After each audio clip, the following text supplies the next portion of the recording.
Part 4, Howling at the Moon. Behind the hieroglyphic streets there would either be a transcendent meaning or only the earth.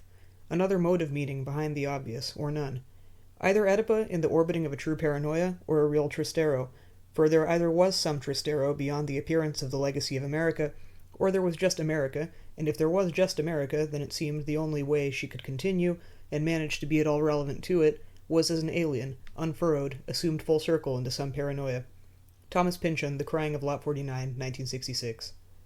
History as we know it is a lie. Dark Skies, 1996. Close Encounters of the Buffalo Kind.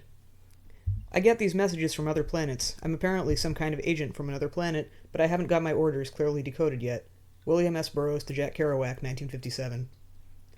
Since the end of World War II, works of popular science fiction have nurtured American imaginations with stories of flying saucers, UFOs, space travel, aliens, and mad scientists. Baby boomers and beyond grew up on tales of Nevada's mysterious Area 51, unexplained crashes of strange aircraft in the deserts of Roswell, New Mexico, advanced technologies, alien or otherwise, and living monstrosities created by science gone haywire. These imaginings caught on, and science fiction soon blurred with the parameters of possible reality. By 1990, 3 out of 5 Americans believed in UFOs. Half the population believed they had personally encountered a UFO. Between 27% and 50% thought the U.S. government was covering up knowledge about the existence of aliens, and 1 in 50 believed that at one time or another they themselves had been abducted by aliens. Not since the 1950s had Americans displayed such a fascination with UFOs, and since that time it had become a polarizing topic. On one side were the skeptical debunkers, and on the other true believers, some of whom claimed to have personally observed UFOs or encountered non-human beings from outer space, who occasionally took the opportunity to kidnap them. In the middle was a confused but entertained public. Maybe aliens crashed in Roswell, New Mexico in 1947, maybe they didn't. Maybe the Air Force recovered non-human vehicles containing living or dead space travelers and stored them at secret underground hangars, or maybe not. Maybe the government was testing futuristic aerial vehicles over Area 51 in Nevada, a location whose operational existence remained at the time denied. But then again, maybe they weren't. And what about those relentless men in black? Who were they, anyways? Depending on who you asked, UFO sightings could be attributable to naturally occurring phenomena such as glowing globes of electricity that tended to appear just prior to earthquakes. Others said that the perplexed skywatchers had observed actual but human-engineered aerial hardware, including weather balloons, satellites, or classified experimental military aircraft, testing new non-lethal sound and electric weapons, as well as stealth and perhaps highly classified anti-gravity capabilities. The skeptics agreed that the great majority, if not all sightings, originated from the human imagination alone. If not fabrications, hoaxes, or practical jokes, then perhaps the sightings were caused by sleep paralysis or vision-producing hypnagogic sleep conditions. For others, the sightings evidenced mass hysteria caused by apocalyptic anxieties as the dreaded Y2K rapidly approached, psychic disturbances coinciding with political and economic upheavals as theorized by Carl Jung in 1958.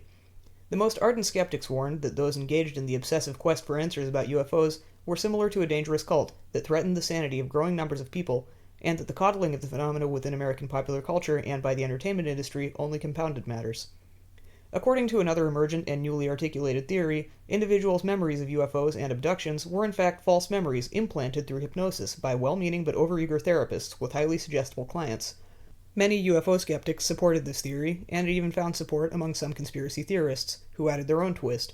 Those fortunate enough to undergo such an experience had unfortunately been the subjects of unwitting mind control experiments performed on hapless and unsuspecting individuals by factions of a secret government that inserted false memories of UFOs to cover other unthinkable ones. Worse, the government had engaged in a massive misinformation and disinformation campaign to spread UFO mania to shield their activities. Thus, the fracturing debate divided even the conspiracy theorists, who among themselves disagreed about the meaning of the recent oddly populated skies. Some held an unshakable belief in extraterrestrial interstellar spacecraft. For them, a number of possible reasons existed for the recent rash of UFOs traveling to Earth from the farthest reaches of outer space. The exploitation of Earth's resources, along with the domination and enslavement of humankind, a malevolent or benevolent but rigorous study of humans whose methodology consisted of abducting and performing bizarre medical procedures, often involving the implantation of tracking devices in human bodies, thereby allowing the curious alien scientists to monitor their subjects, delivering warnings about humankind's imminent destruction of the planet and themselves along with it, and or to help usher in a peaceful and long-awaited New World Order. Still, if you replaced aliens with shadow government, similarities between the basic narrative formulae of both versions became apparent. Either way, the government was covering up something, their own evil plots or the existence of extraterrestrial life. Luckily for upstate Western New Yorkers and their Canadian neighbors, in September 1992, the Buffalo News published a list of encounter clues to help readers determine whether or not they had made contact with aliens or UFOs, and a month later, a Calgary Herald article entitled "The Skies Are Full of UFOs" added to the list. Indicators included observations of strange lights in the sky followed by amnesia or missing time, unexplained bodily scarring, nosebleeds, and pregnancies, as well as recurring and vivid dreams of flying saucers or medical examinations, an overwhelming fear of the dark or being outside alone, feelings of being watched and sensing sentient yet unseen presences. If this sounded familiar to anyone, groups of believers, skeptics, and the expert guest speakers hosted by both met regularly in the Buffalo, Niagara, Ontario region. A good thing, too, as newspapers told of a growing number of local UFO sightings, abductions, and individuals experiencing periods of missing time. Of course, there was nothing new about this. Western New York had been plagued by UFOs for decades, like that time when a Buffalo area teenager was busy milking his cows in his barn when he heard an unexplained noise outside just as the airwaves of the radio he was listening to filled with unintelligible static and his milking machinery stalled. When he went outside to see what was going on, he saw a silver-colored football-shaped object with sharply defined edges hovering just above treetop level. The craft made beeping sounds, emitted red vapor, and then suddenly made a loud booming sound, sharply ascended, turning the clouds green in the process, and disappeared. 4 other people reported similar sightings within the next 40 minutes. Although they searched the area, neither the New York State Police or the Air Force found anything to indicate the cause of the disturbance, except for a purple-colored oily substance found on a nearby sod sample. Similar sightings in the area continued, usually involving aircraft displaying formations of unusual lights, maintaining fixed positions, and that, at least on one occasion, emitted soft purring-like sounds like a bag full of kittens. Reflecting national patterns, the phenomena continued regionally, and shared or group UFO sightings seemed to increase in the early 1990s, as seen in a number of Buffalo News articles and elsewhere. In February 1994, the good people of Ellicottville, an outlying suburb of Buffalo, reported sightings of a flying humanoid-like man with a rocket pack who made no noise but was accompanied by Huey-type helicopters that flew just as silently alongside him. Scores of witnesses simultaneously called the local paper to report unexplained flying black objects of differing shapes and sizes with red lights hovering over fields, illuminating the skies. After his close encounter of the Ellicott kind, one concerned citizen snapped a photo, although as these things tend to go, the origins of the beams of light captured in it were indeterminable. That same month, handfuls of people near Syracuse saw a craft with 2 rows of bright lights fly over a cornfield and suddenly plummet to the ground, but when Fort Drum dispatched 2 helicopters equipped with night vision devices to investigate, they found no trace of the spaceship. The growing number of sightings in the region during the early to mid-1990s and the public's growing attention to them provoked the ire of the proudly rational-minded, who chalked them up to boredom as, now that the Loch Ness Monster has been revealed as a hoax and the Kennedy assassination has been discussed to exhaustion, UFOs remain the last outpost of cosmic intrigue. For the undecided, the question remained: if extraterrestrials have found Earth, what will happen to our culture, religion, science, and politics, and how will we react to these presumably superior beings? The real issue for believers, however, was not if they existed, but, as expressed in the topics of a seminar held at the local Ramada Inn, the more pressing issue was the worldwide UFO cover-up and the need to uncover UFOs, the history and evidence. More neutral commentators like Jody Dean, writing in the late 1990s, felt the prevalence of such beliefs provided an especially revealing window to examine current American paranoia and distrust, and thought stories about UFOs and space exploration allowed for an interrogation of the link between American technology and American identity. Concerns about UFOs and their alien occupants were reflected in fictional works as well, in which the villains not only acted as symbolic stand-ins for Cold War communist others, but also mirrored the actual activities and aspirations of the U.S. defense industry. Buffalo's Area 51. Far to the east, down in the pink sky, something has just sparked very brightly. A new star, nothing less noticeable. It's a vapor trail. Already a finger's width higher now, but not from an airplane. Airplanes are not launched vertically. This is the new and still most secret German rocket bomb. Already the rocket, gone pure ballistic, has risen higher, but invisible now. The missile, 60 miles high, must be coming up on the peak of its trajectory by now, beginning its fall, now. He won't hear the thing come in. It travels faster than the speed of sound. The first news you get of it is the blast. Thomas Pynchon, Gravity's Rainbow, 1973. In 1992, McVeigh was transferred upon his request from his desk job in the Burns office to an armed night watchman position at Calspan, a local aerospace research and development center. There he met Carl LeBron, another guard with whom he discussed all manner of strange topics. LeBron said that he and McVeigh shared a mutual interest in conspiracy theories, UFOs, strip clubs, and the usual political-type stuff. And while he found McVeigh's conspiracy theories more radical than the ones he was willing to consider, McVeigh was still into UFOs, and both men occasionally brought in UFO magazines to discuss. In fact, McVeigh hit the conspiracy theory jackpot upon his transfer to Calspan. As fate would have it, McVeigh and LeBron guarded a facility whose yearly multi-million-dollar defense contracts helped generate the very flying saucer lore they discussed there. The fascinating history of Calspan takes place in the context of Cold War-era fears and hopes that today have evolved into the realization of technologies and practices previously considered science fiction fantasy. In 1934, the Buffalo-based Curtiss-Wright Aircraft Corporation established the Flight Research Laboratory across from the Buffalo Airport and built a revolutionary wind tunnel to study high-velocity flight.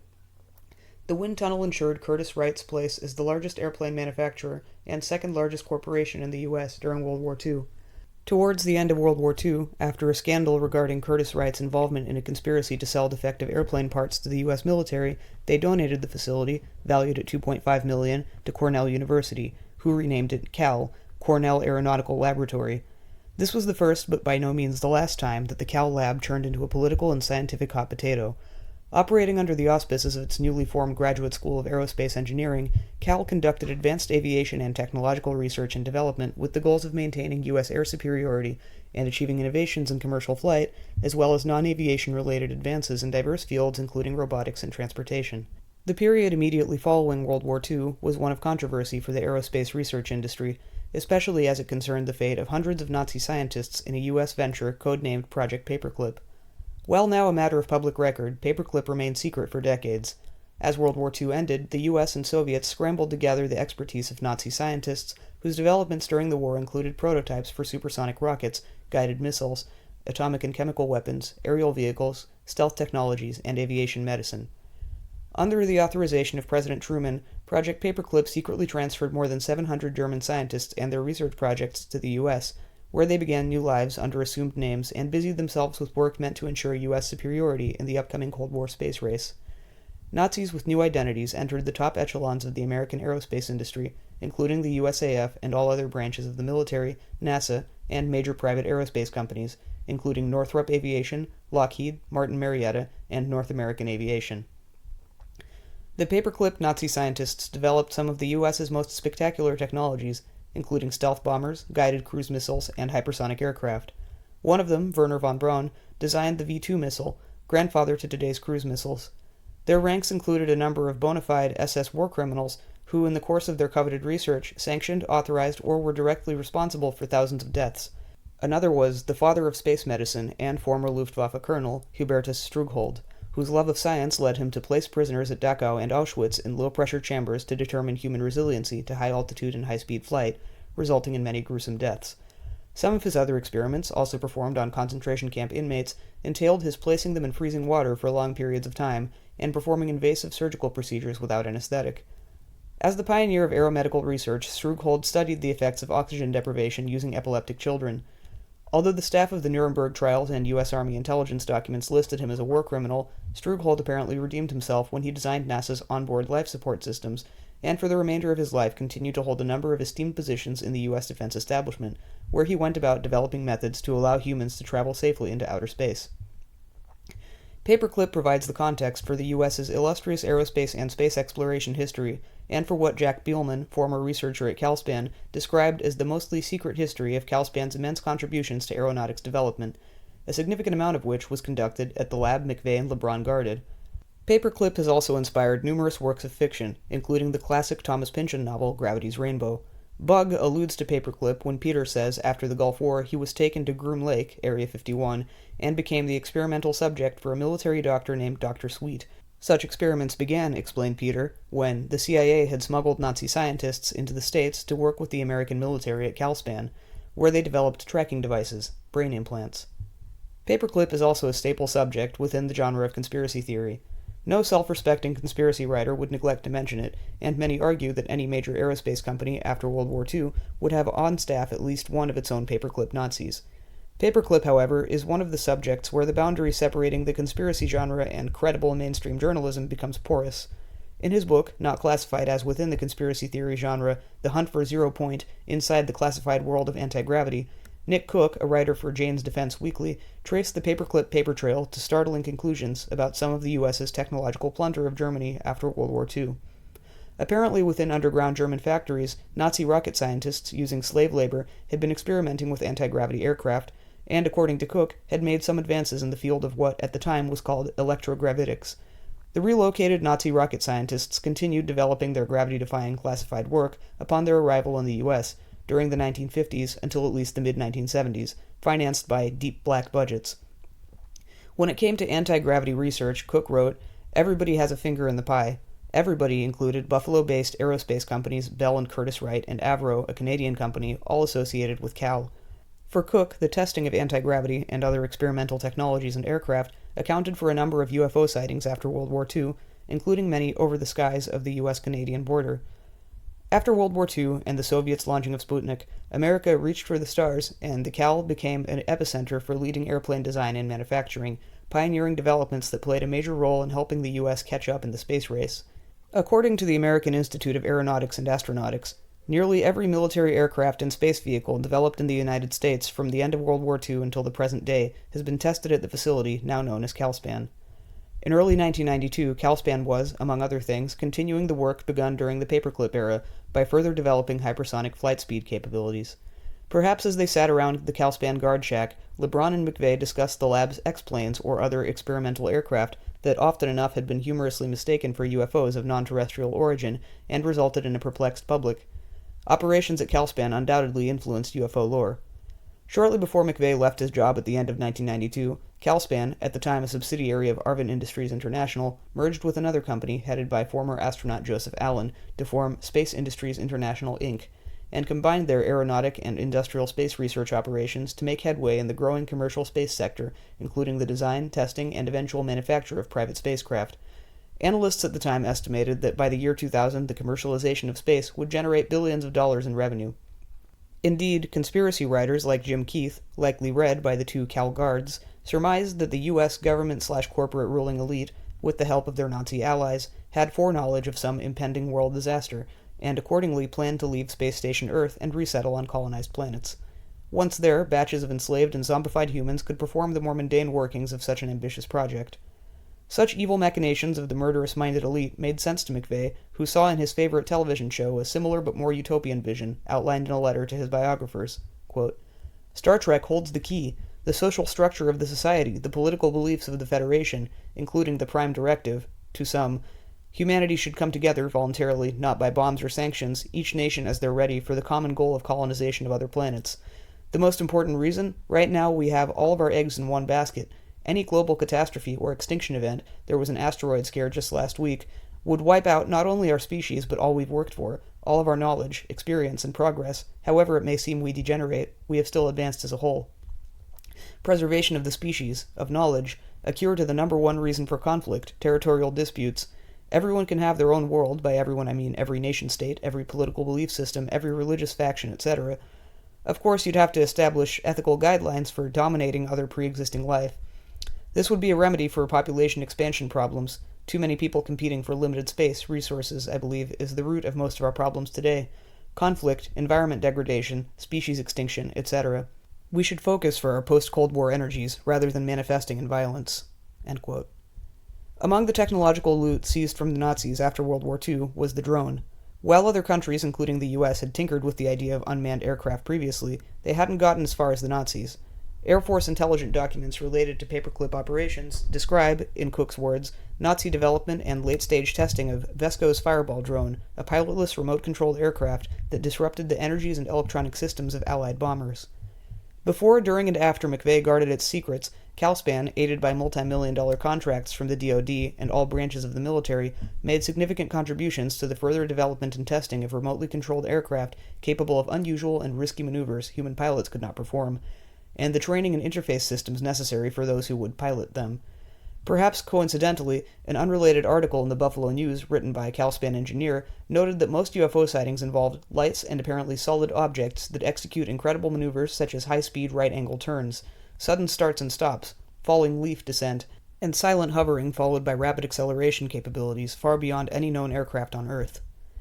In the early 1990s, major aerospace companies suffering the decline of ballistic missile projects and other defense contract staples turned to drone development and production to offset the losses.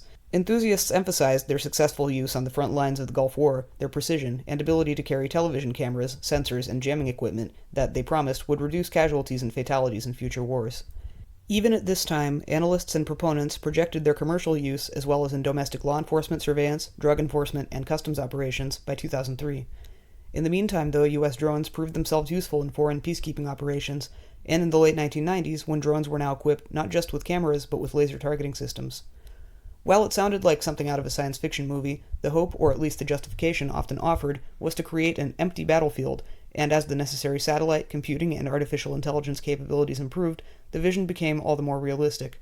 Still, outside of industry observers, drones didn't command wide-scale public attention. And then 9/11 happened. After that, drones such as the Global Hawk and Predator carrying Hellfire missiles swarmed the skies of Afghanistan and then Iraq, theaters of war that Peter Pace, vice chairman of the Joint Chiefs, said provide a tremendous laboratory to test the Pentagon's new toys. Someday there could even be whole squadrons of pilotless attack planes, and would make up 90% of all combat aircraft by 2025, media outlets gleefully announced in November 2001. The CIA, at the time the main overseers and users of drones, pressed for an increased use of attack drones, implying that if they'd had them sooner, they could have killed Osama bin Laden, thereby preventing 9/11. As the months went on, drones were increasingly credited with victories in the global war on terror. Admittedly, drones crashed more often than war wagers would have liked, but this was a work in progress. The real winners in all of this, though, were not the American people per se, but the entire aerospace industry.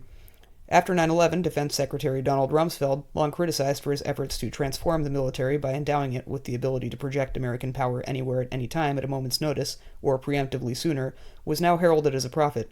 In Rumsfeld's vision, once America's international technological killing capability was secure, military priority could be shifted towards homeland defense because, as he explained, new threats have arrived, quite literally, at our doorstep.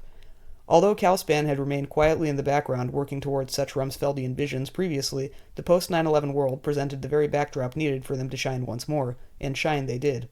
Among their other contributions, in 2004, Calspan began testing the Autonomous Aerial Refueling, or AAR, system for unmanned aerial vehicles over Lake Ontario. The AAR, hailed as a game-changer in 2012, significantly increased the range and endurance of aircraft carrier-based drones from which other drones are deployed. The test flights, said Calspan President Louis Knotts, were not only an important contribution to the military's operations in Iraq and Afghanistan, as the drone performed invaluable surveillance and combat functions as eyes in the sky, but also made an important contribution to the local economy. They soon expanded their local operations across from the Buffalo airport and built new facilities in the economically blighted chemical wasteland of nearby Niagara Falls, which had become the smelly armpit of western New York since its glory days of yore. In 2005, Sea Technology reported on the ongoing development of lighter-than-air high-altitude airships, or HAA, resembling giant zeppelins, powered conventionally or by fuel and solar cell technology that could remain in the air for over 6 months at a time.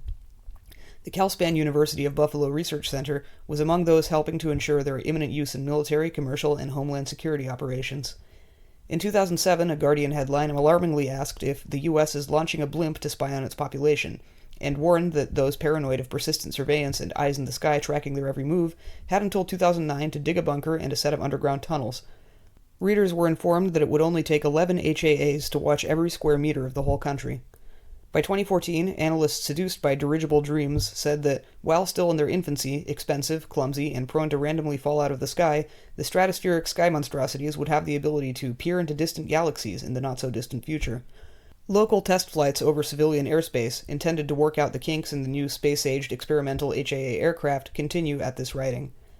On September 11, 2013, Calspan successfully tested a simulation of the unmanned carrier-launched airborne surveillance and strike, or UNCLASS, control software that they had designed. In April 2014, the Navy announced that they would begin building UNCLASS systems, described as squadrons of robotic top guns, weighing up to 80,000 pounds each, that, when launched from the AARs, would have the capacity to drop 500-pound bombs and could carry up to 3,000 pounds of either payload, and so on. Of course, not everybody was enthusiastic about ongoing drone development and use.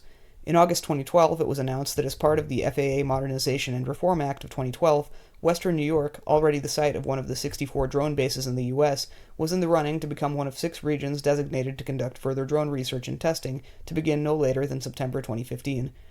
Protesters throughout the country, suspicious of secretive defense projects, unauthorized surveillance, poorly and well-executed targeted attacks abroad, and for some the fear of a robot takeover, think Skynet, held signs saying, "Make jobs, not drones," while drone proponents argued this is exactly what the booming commercial and defense drone industry would do.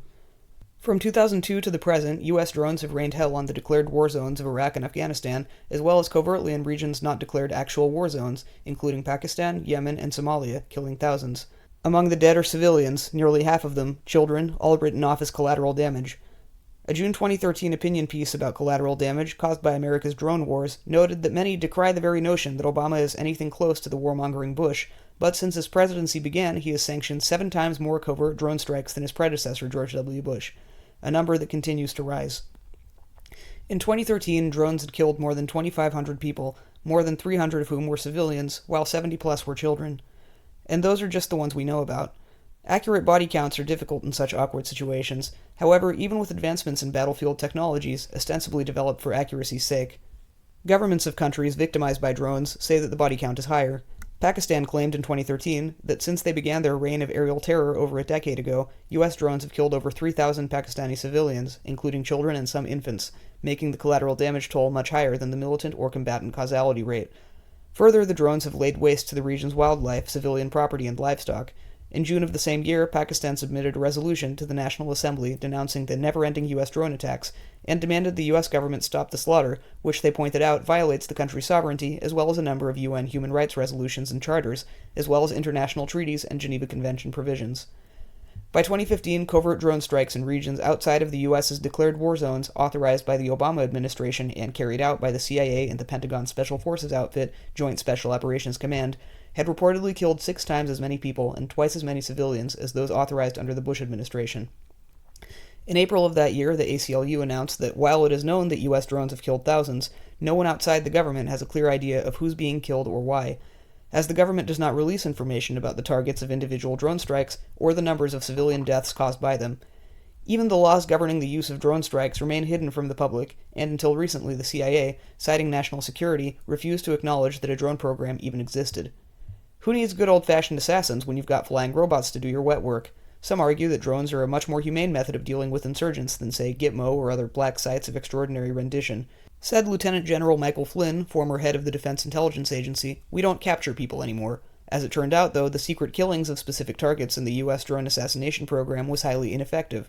So-called terrorists and militants who became targets for this method of death were tracked with metadata from computers, phones, and cell SIM cards that then determined the location for the strike.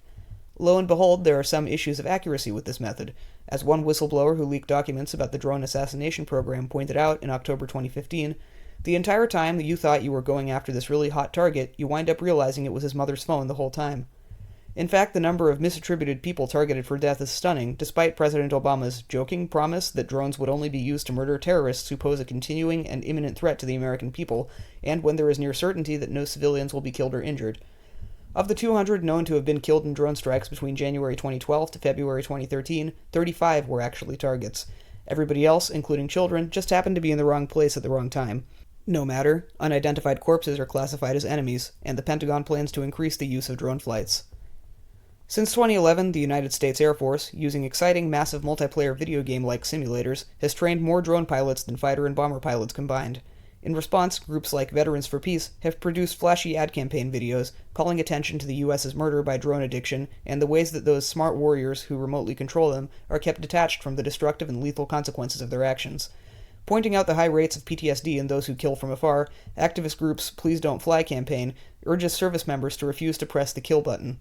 A growing number of military drone pilots have indeed left the service or sought transfer, including Brandon Bryant, who told Democracy Now! That he chose to quit the Air Force after developing doubts about the precision of drones he controlled, as well as suspicions that the majority of his 1,626 confirmed kills had probably not been terrorists after all. Despite the dissenting voices of negative Nellies like Bryant and company, environmentally conscious warmongers can take solace in the next planned addition to the U.S. unmanned arsenal, high-flying solar-powered drones. Today, law enforcement agencies, including local and state police, the FBI, Homeland Security, Border Patrol, and the Department of Defense, increasingly use drones for domestic reconnaissance and surveillance. While these brave new drones openly spy on and police Americans, thus far U.S. citizens have not been subjected to the types of aerial attacks suffered by those in Afghanistan, Pakistan, Syria, Somalia, and elsewhere.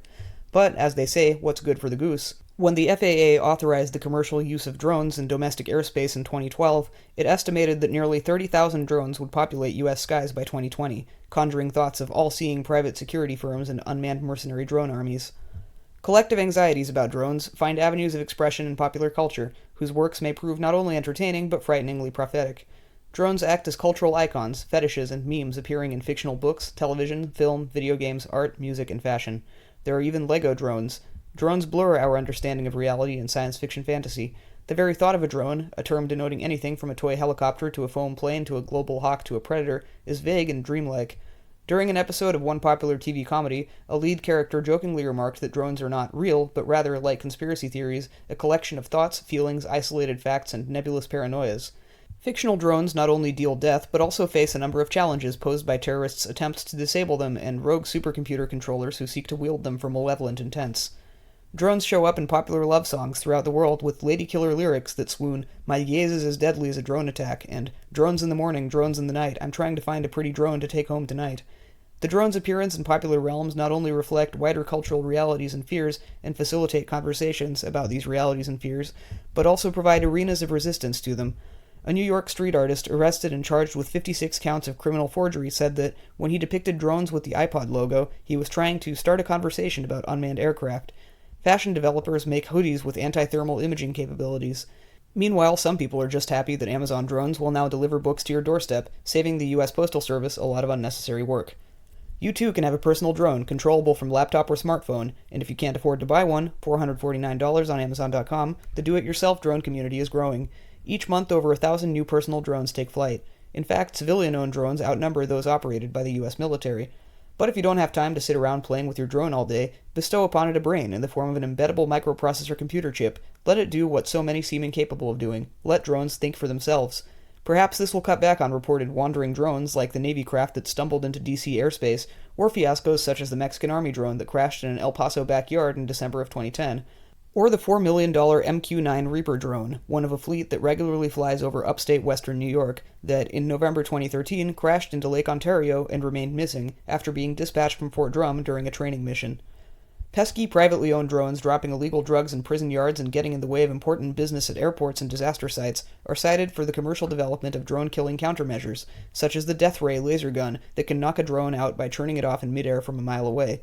Just such a death ray might have come in handy when Buffalo's drone chickens came home to roost in late 2014. Twice that year, drones appeared over runways at the Buffalo International Airport, but nobody could determine who owned the seagull-sized intruders or why they had been deployed. They joined the FAA's list of unwanted drone sightings, a list I imagine does not include military, defense, and law enforcement drones seen by increasingly aware skywatchers. The Twilight Zone. Beware when fighting a dragon that you do not become one. Chinese proverb.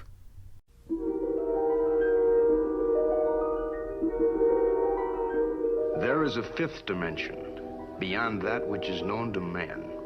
It is a dimension as vast as space and as timeless as infinity. It is the middle ground between light and shadow, between science and superstition, and it lies between the pit of man's fears and the summit of his knowledge. This is the dimension of imagination.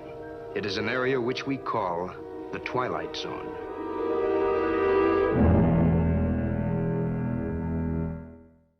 Rod Sterling, The Twilight Zone, Season 1, 1959. I'm not at liberty to reveal the nature of my work. This secrecy pains me from time to time. Any bureaucracy that functions in secret inevitably lends itself to corruption. But these rules I have pledged to uphold. I believe a pledge is sacred. Well, I may reveal this much. Among my many tasks is the maintenance of deep space monitors aimed at galaxies beyond our own. We routinely receive various communications, space garbage, to decode and examine. Major Briggs, Twin Peaks, Season 2, 1990. Brandon Stickney wrote that by the time Timothy McVeigh left Buffalo, New York, and headed for the Land of Fools, his Amerinoid status was already set in stone, but quickly became exacerbated by the social world in which he immersed himself, populated by people who only contributed to his progressive mental disintegration.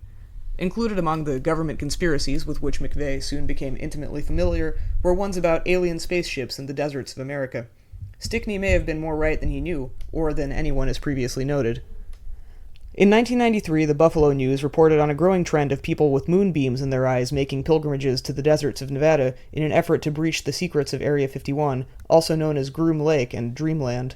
Although at first military officials remained silent, refusing to acknowledge that the site existed at all, eventually they said Dreamland was simply a testing site for classified experimental aircraft and electronic jamming equipment and a staging ground for war games.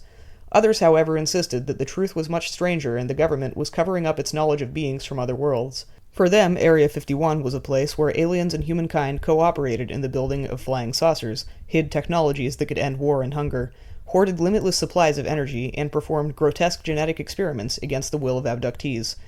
As there had yet to appear a smoking ray gun that could settle the debate, it fell to UFO buffs to determine fact from homegrown American mythology. On the face of things, it would seem that, after leaving Buffalo, McVeigh too heeded this call and set off on his own pilgrimage to Area 51. As he awaited trial, McVeigh continued to read the news obsessively. In July 1996, he came across the headline, "Poll Spots Belief in UFOs." The report said nearly 50% of Americans believed the government was hiding proof of UFOs, 20% believed they had alien origins, and 12% claimed to have seen a UFO. He drew a line to these statistics on a clipping of the article and wrote to his attorneys, "These are the type of people we do want on a jury." If the prosecutors did not want X-Files fans, maybe they would not think to ask potential jurors if they believed in UFOs. In October 1995, McVeigh explained to his defense team that Area 51 was also sometimes called Dreamland and was operated by the Department of Defense and the Wackenhut Security Company. The installation was very secure, and there were signs at the entrance that said "Deadly Force Authorized."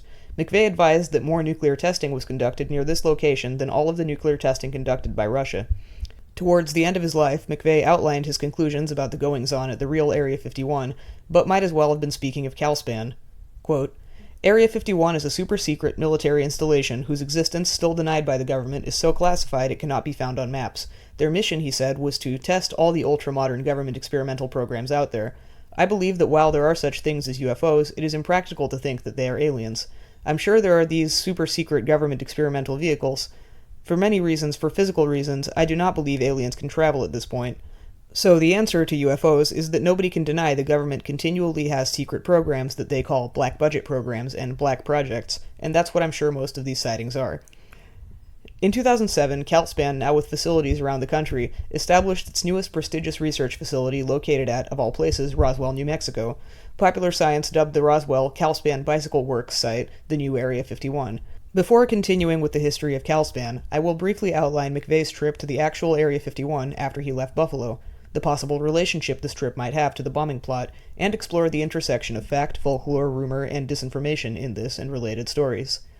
In some of the more entertaining experimental wolf legends, McVeigh, or one of his doubles, appeared in Area 51 prior to the bombing, where he underwent various procedures, including the injection of biotracking chips and brainwashing. In other variations, McVeigh appeared at Area 51 after his arrest, and while there was transformed into an entirely new person. Although it has escaped the notice of other commentators, who generally claim to focus on facts rather than rumors, it is in and around Area 51 that all diverging narratives, lone, pack, watched, guilty agent, experimental, intersect, and where truth once again blurs with fiction, especially the confabulations floated by McVeigh.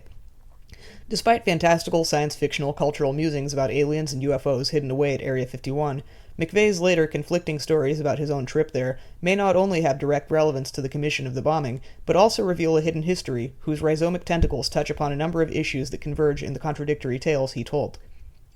After leaving his hometown, McVeigh traveled the country on the gun show circuit. He told his biographers that during a commute from 40 years in Arizona to the Nichols brothers in Michigan, he paid a visit to the famed Area 51. His official biographers relayed McVeigh's colorful description of this particular adventure. Quote, "McVeigh thought nothing of taking a detour 500 miles to visit the site that interested him, and his first stop was at a place that had taken on legendary status in more than one fringe community in American culture, the mysterious Area 51 military installation in Roswell, New Mexico. McVeigh had heard the many rumors about the site, that the military tested exotic aircraft, possibly even UFOs, at the remote outpost, that a UFO had once crashed at the site, and alien life forms had been found on the inside, but the incident had been kept secret. But it was more than just curiosity that drove McVeigh there. He was ready to stir up a little trouble, too. McVeigh was outraged by reports that the federal government had posted threatening signs at the site, warning that the use of deadly force had been authorized against people who crossed a certain boundary into the installation. McVeigh wanted to test that one. He wanted to test his right as an American to walk on the public land, and he wanted to carry a gun there. McVeigh was eager to stand up to the rent-a-cops he had heard patrolled Area 51. As a former rent-a-cop himself, he knew that they possessed no greater right to make an arrest than the average citizen. Armed with his Ruger Mini-30 semi-automatic rifle, he was prepared to confront anyone who tried to stop him." End quote.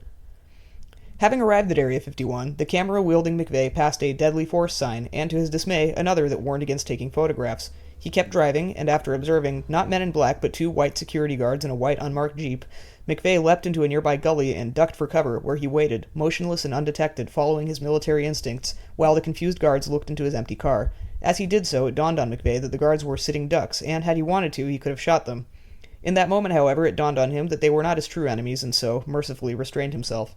That evening, under the cover of darkness, he hiked up a mountain with the objective of taking pictures of the legendary super-secret installation. About halfway up, he saw a Black Hawk helicopter pass over him that then hovered about 30 yards directly in front of him. McVeigh thought about shooting the helicopter too, but wasn't in combat mode, not yet, and so instead he just waved to it. The helicopter, apparently unconcerned with his presence, oddly flew away. McVeigh continued with his photo shoot. The next morning, as he was leaving, he noted a white van following him off the property. Rather than shooting these rent-a-cops, McVeigh gave them a friendly hi, after which the spooked guards drove off.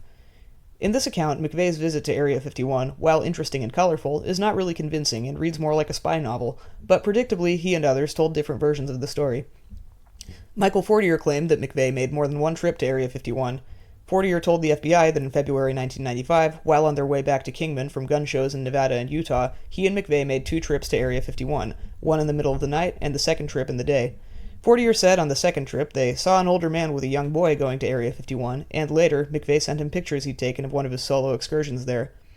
A different and perhaps more important story about McVeigh's trips to Area 51 was the one given to the FBI on April 28, 1995, by Kevin Nicholas, a friend of McVeigh's in Michigan. Nicholas described McVeigh as a wanderer who would get a job out west in Arizona and Nevada for 6 months or so, quit, return to Michigan, and then leave again. This pattern continued from 1993 to 1995, during which McVeigh found time to attend major gun shows throughout the country, selling guns under one of many aliases he used, Tim Tuttle being the only one Nicholas could remember. While on the road, McVeigh sometimes called Nicholas, and while a guest at Nicholas's house, made several long-distance calls but would never use a cordless telephone, believing the frequency can be intercepted. Nicholas advised the FBI that if they wanted to find John Doe No. 2, they should look near the Nevada-Arizona border, as McVeigh had told him that he and others, whose identities Nicholas did not know, had a stockpile of guns, ammunition, and survival supplies stashed in the desert near Area 51. Nicholas said that during one of his visits to Michigan, McVeigh took out a letter from a man he said wanted to arrange a meeting with him near Area 51 for a gun deal. McVeigh suspected the man was either FBI or ATF, and so did not respond to the letter directly, but went to the predetermined place stated in the letter and through binoculars watched to see who arrived. However, no one came. After telling this story, McVeigh burned the letter in front of Nicholas. McVeigh added that since he had been in the area anyway, he took the opportunity to visit Area 51, a place he described to Nicholas as a secret military installation where crashed unidentified flying objects and alien beings were kept for study by the military. When McVeigh returned to Michigan in December 1994, he even showed Nicholas about 24 pictures and one VHS tape he had taken there. The month before, in November 1994, in Needles, California, a town that sits directly nestled on the borders of Nevada, Arizona, and California, a local water authority official found a note nailed to a utility pole addressed to SC. It read in part, "A man with nothing left to lose is a very dangerous man, and his energy/anger can be focused toward a common/righteous goal. I'm not looking for talkers, I'm looking for fighters." The letter, written in McVeigh's handwriting, was signed Tim T. The intended recipient of the letter, the man McVeigh said he was supposed to meet near Area 51, turned out to be a highly skilled chemist and federal fugitive named Stephen Garrett Colburn. Colburn, the son of a U.S. Army Reserve colonel and Department of Corrections dentist, was remembered by his former classmates and high school physics teacher in Oxnard, California, as a highly intelligent, nerdy loner who, even as a teenager, was obsessed with guns, snakes, chemistry, and bomb-making. One high school friend recounted how Colburn, whom he had said had a hard time controlling his temper during their Dungeons & Dragons games, would often practice building and detonating ammonium nitrate bombs in the desert. After graduating high school in 1978, Colburn attended UCLA, where he studied chemistry. Dan Malk, name changed, told the FBI that he met Colburn in 1984, where they were both graduate students at UCLA. Although they became friends, Malk began to suspect Colburn was stealing chemicals from the lab, including ammonium nitrate, and told his supervisor and other professors about it. They did nothing and even warned him to leave it alone. Mock said Colburn was very anti-Semitic and believed Jews ran the world as part of a UN conspiracy. A man he worked with later said he was a Nazi. Colburn's uncle told the FBI that his nephew was a paranoid schizophrenic who was capable of participating in a bombing, and in fact had always worried that someday his nephew would end up being a mad bomber. Colburn used a number of aliases, including Bill Carson and John Connor, the latter referring to the protagonist of the 1984 movie The Terminator, who leads a fight against Skynet, an AI supercomputer bent on taking over the world with its cyborg minions, the Terminators.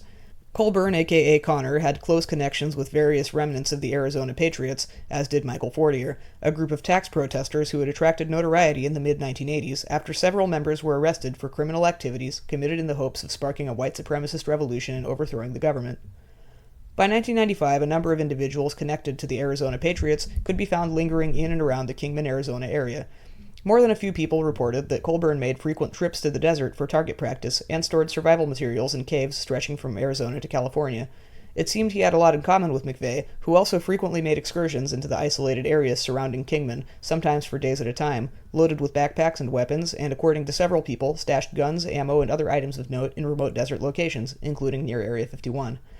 Throughout 1993 and 4, Colburn divided his time by working at Cedars-Sinai Hospital in Beverly Hills, where he conducted DNA research and holing himself up in a trailer in Bullhead City, Arizona, where, according to his neighbors, he walked around in camouflage fatigues, lived in squalor, had animals, including snakes he raised, crawling all over the house, and at one point, about 50 animal cages scattered around the trailer's small yard.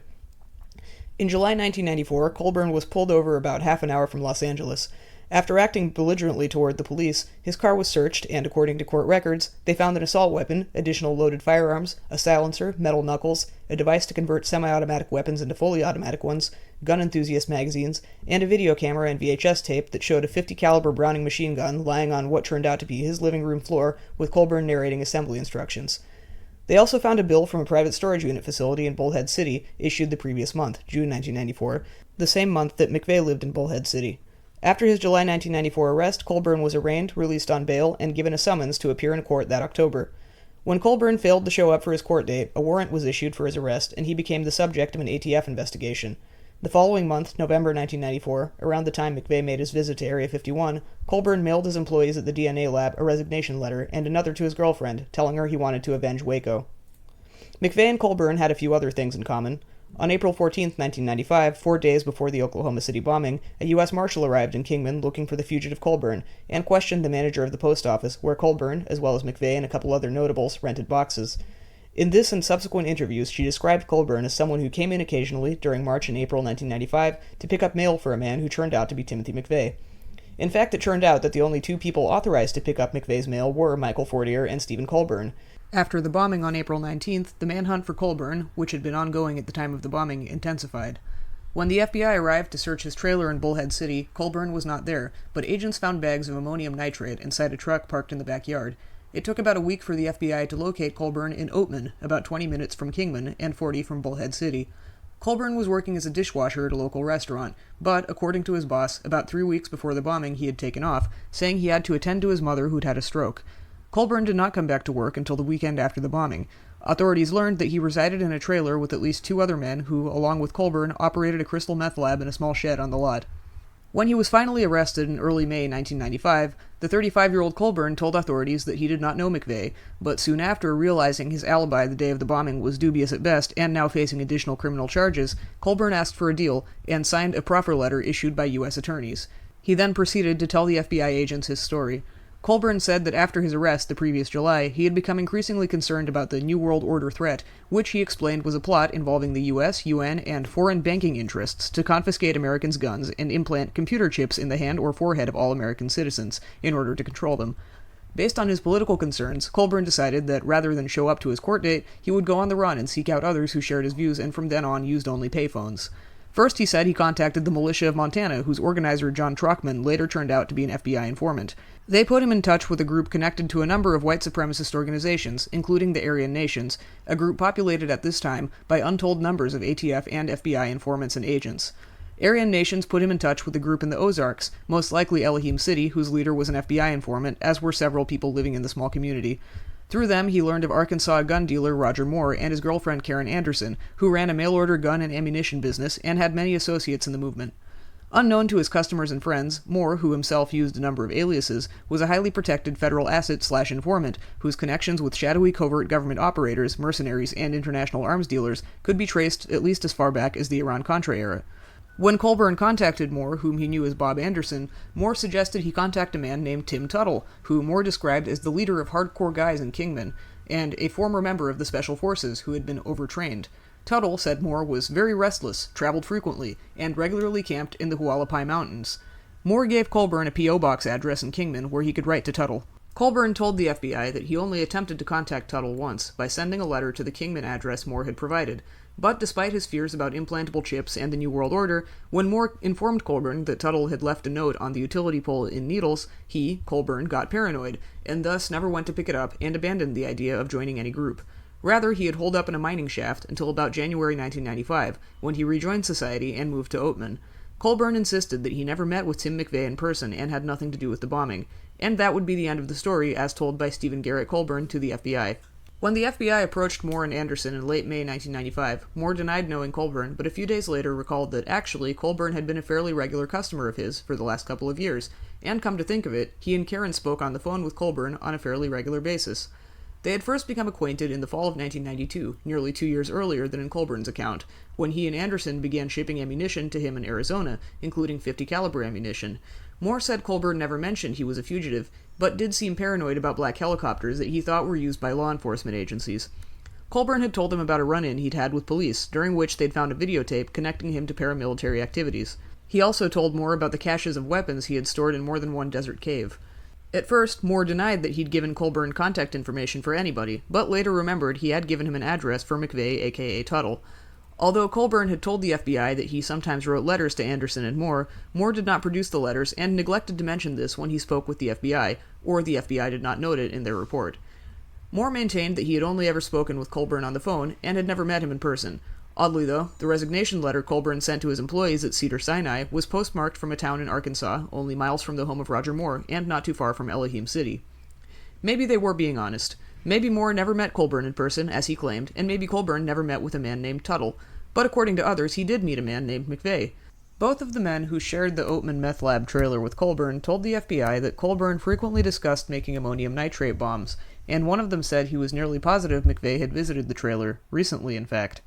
Michael Fortier, who had been resolute about his intent not to cooperate with the FBI's investigation, and who was under 24-hour surveillance, immediately upon learning of Colburn's arrest in May 1995, went to the FBI agents sitting in a car outside his house and offered to cooperate. Fortier, it turned out, used to buy crystal meth from the trailer inhabited by chemistry guru Colburn. Jim Rosenkrantz, who grew up with Fortier and Kingman, and who also knew McVeigh, years later said McVeigh distributed weapons for Moore along the West Coast, which Moore fraudulently claimed had been stolen in a home invasion. When asked about Colburn, Rosenkrantz acknowledged having known him, expressed extreme anger towards him, but refused to elaborate. In the early and mid-1990s, the area surrounding Kingman was swarming with paramilitary groups with whom Fortier had become acquainted, and while it was something federal prosecutors chose not to bring up during his trial, during his time in the Wild West, McVeigh formed relationships with a number of high-profile neo-Nazis, other white supremacists, and former or aspiring terrorists. When questioned by the FBI, a number of people said they recognized McVeigh and had seen him before, but that they knew him by other names, including Tim Tuttle and Sergeant Mack.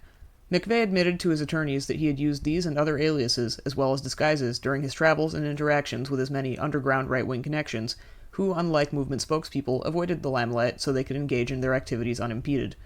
Among the organized groups he associated himself with were the Aryan Nations and National Alliance, whose founder wrote the Turner Diaries.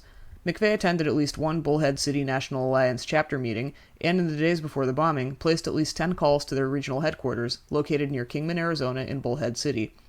McVeigh explained that he was looking for an army to disseminate literature and progress his rebellion further, and although he never found it, he came close with the Bullhead National Alliance. His occasional allusions to a much larger group of conspirators consistently wavered. Some have argued that Colburn was one of the John Does ultimately forgotten about by the FBI. The Jones team described Colburn as a hot suspect of the FBI, at least for a while. Mark Ham, in his seminal Pack of Wolves book, suggests that Colburn acted in conjunction with McVeigh, Nichols, and Fortier as part of one of 4 independently operating cells whose job was to gather explosives to build the bomb.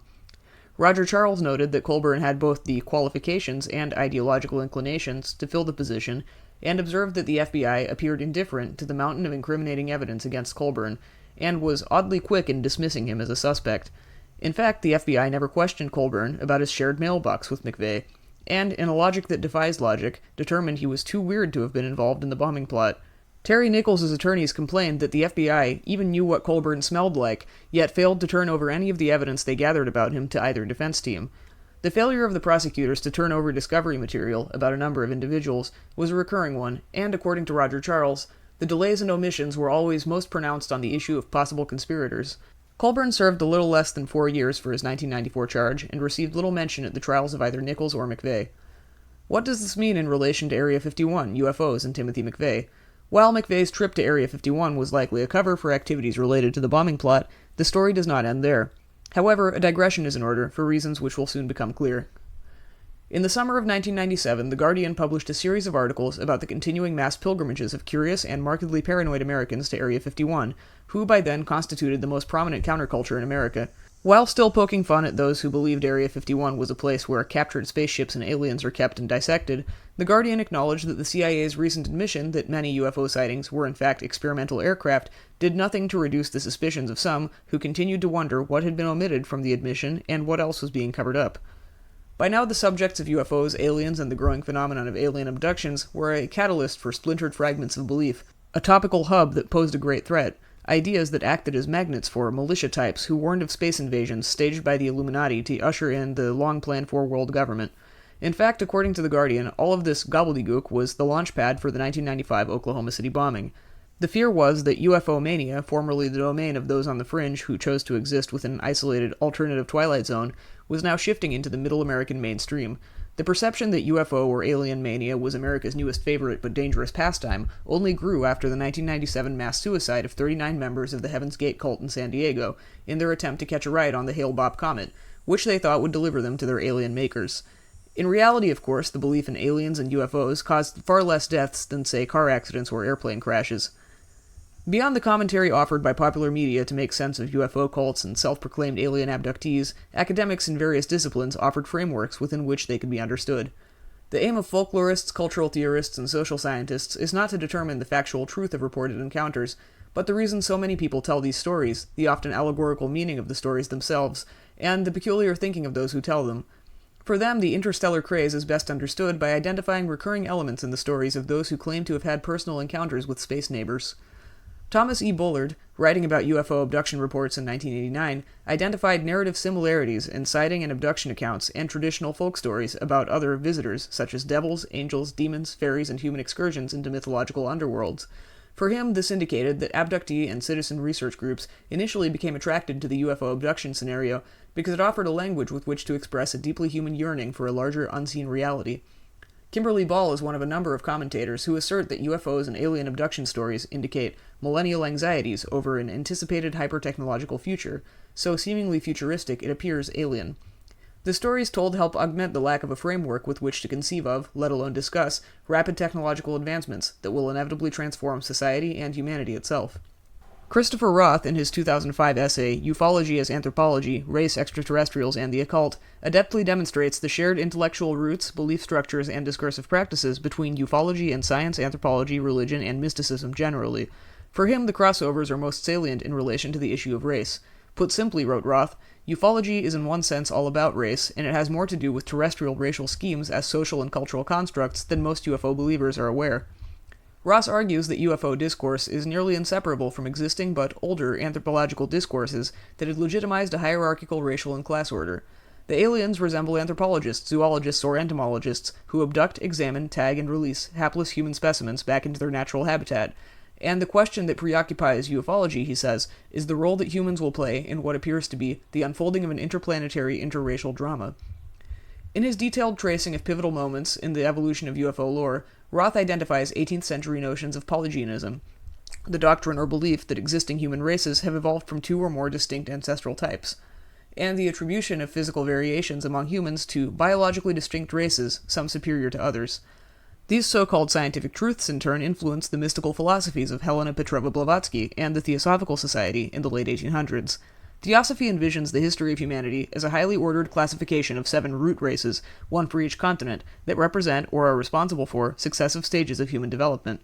The first of these originated from the moon, and initially appeared on Earth in their ethereal form. Another, the Lemurians, were the first to take physical humanoid form, including distinctions of gender, and inhabited South Asia, and consisted of, among others, black Africans.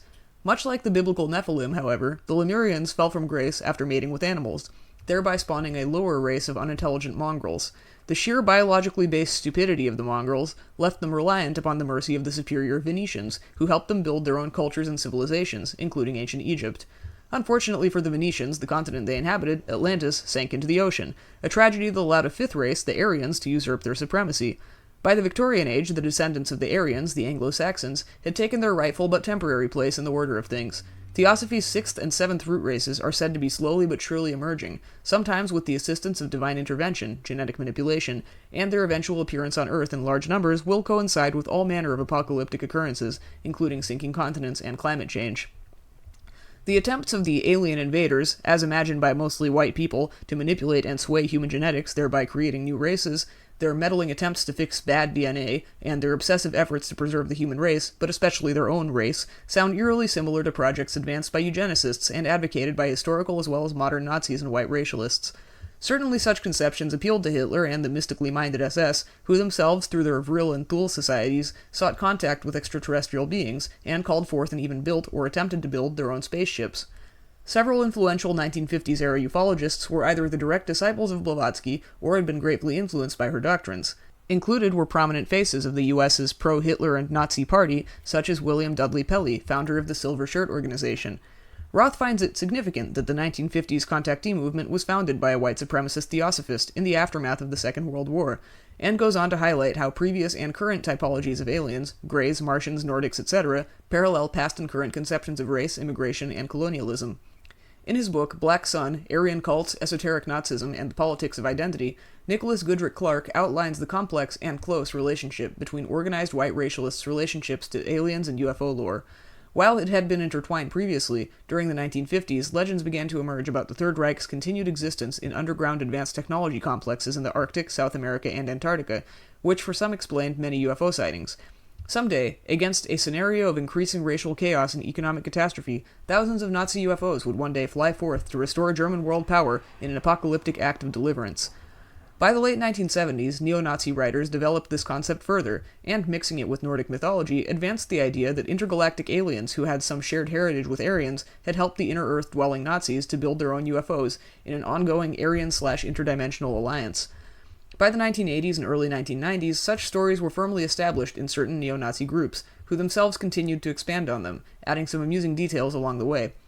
By the mid-1990s, many of these ideas became entrenched within larger UFO lore. While Roth recognized that many, even the majority, of UFO and abductee buffs eschew the assertion that not far beneath the surface of UFO and alien stories exists a virulent yet veiled anti-Semitism and racism, it is clear that some folks gravitate towards the aliens' clear eugenicist agenda. Among the theories about the intent of the visitors' ceaseless invasions, abductions, and genetic mutilations is an eventual Noah's Ark scenario, wherein humans/hybrids will be chosen to act as new Adams and Eves in a celestial multidimensional Eden, but only after massive global cataclysm. However, by the time this new utopia can be established, humans will appear very different from what you and I know today, largely through the aliens' foresight and thoughtful biotechnological intervention.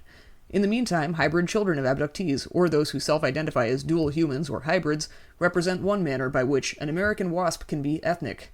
While perhaps hybrid is the new black for some, other interstellar enthusiasts might argue that a more advanced society would embrace the alien cyborging of America, as this would distill humanity into its purest racial form, the de-browning of America. Among Theosophy's direct but more militant and UFO-oriented descendants is a group called the Church Universal and Triumphant, or CUT. Roth says that CUT's thinly veiled anti-Semitic doctrine purports the existence of an ungodly counterfeit race of human automatons, or the Jews, that walk the earth, but because of their wickedness are destined for destruction. In the 1980s, the congregation built underground bunkers at their compound near Yellowstone National Park, where they stockpiled food, weapons, and even a rumored armored personnel carrier, as dictated by the council of the church's invisible celestial hierarchy, the Ascended Masters, who spoke through CUT's leader, Elizabeth Clare Prophet. CUT ran afoul of federal authorities on more than one occasion, most often in regard to their weapons stockpiles, use of false names to purchase weapons, and recurring lapses of memory concerning IRS tax deadlines. In light of the church's history, McVeigh's trip to CUT's Montana headquarters in 1994, around the time he made his visit to Area 51, is noteworthy. The polygenetic foundations of Theosophy are mimicked by those of Christian identity, a religion adhered to by certain sects of white separatists and supremacists, most notably Aryan nations, but also Elohim City, a community whose residents, as noted earlier, McVeigh would be linked to, having made an appearance there himself a time or two. Although Roth does not discuss their particular racially charged interdimensional theology, numerous others have, including Goodrick Clark. The theology of Christian identity, a religion practiced by some of the most violent subsets of white separatists and supremacists, hinges on ideas about racial purity, survival, and an ongoing interdimensional race war. As the story goes, the biblical Eve generated two bloodlines, one with her human Aryan husband Adam, and the other with the serpent, Satan, who appeared to her in humanoid form. Adam's descendants constitute the only real legitimate humans, while the bastard offspring of Satan and Eve, although they walk the earth in human form, are actually demonic impostors, on a timeless mission to enslave and ultimately destroy Adam's Aryan descendants, the real humans. Today, the lying spawns of Satan himself deceptively call themselves Jews in an attempt to trick everybody and usurp the real chosen people of God, the Aryans. In this cosmology, other races are genetically degraded subhuman mud people, the offspring of pre-Adamic creatures whose extraterrestrial origins resulted from the ranks of Lucifer's rebellious angels that had fallen to Earth from elsewhere in the galaxy. When the Luciferian rebellion failed, God imprisoned the mud people on the Earth in the form of animals. When God created the Garden of Eden for Adam and Eve, he populated it with these subhuman animals and gave Aryan Adam complete dominion over them, kind of like the Theosophical Lemurians. Their descendants consist of all other non-white races, mainly blacks, who at some point in time aligned themselves with the fake shape-shifting Jews, and ever since that time have manipulated and engaged in a program whose ultimate goal is the destruction of the Aryan bloodline.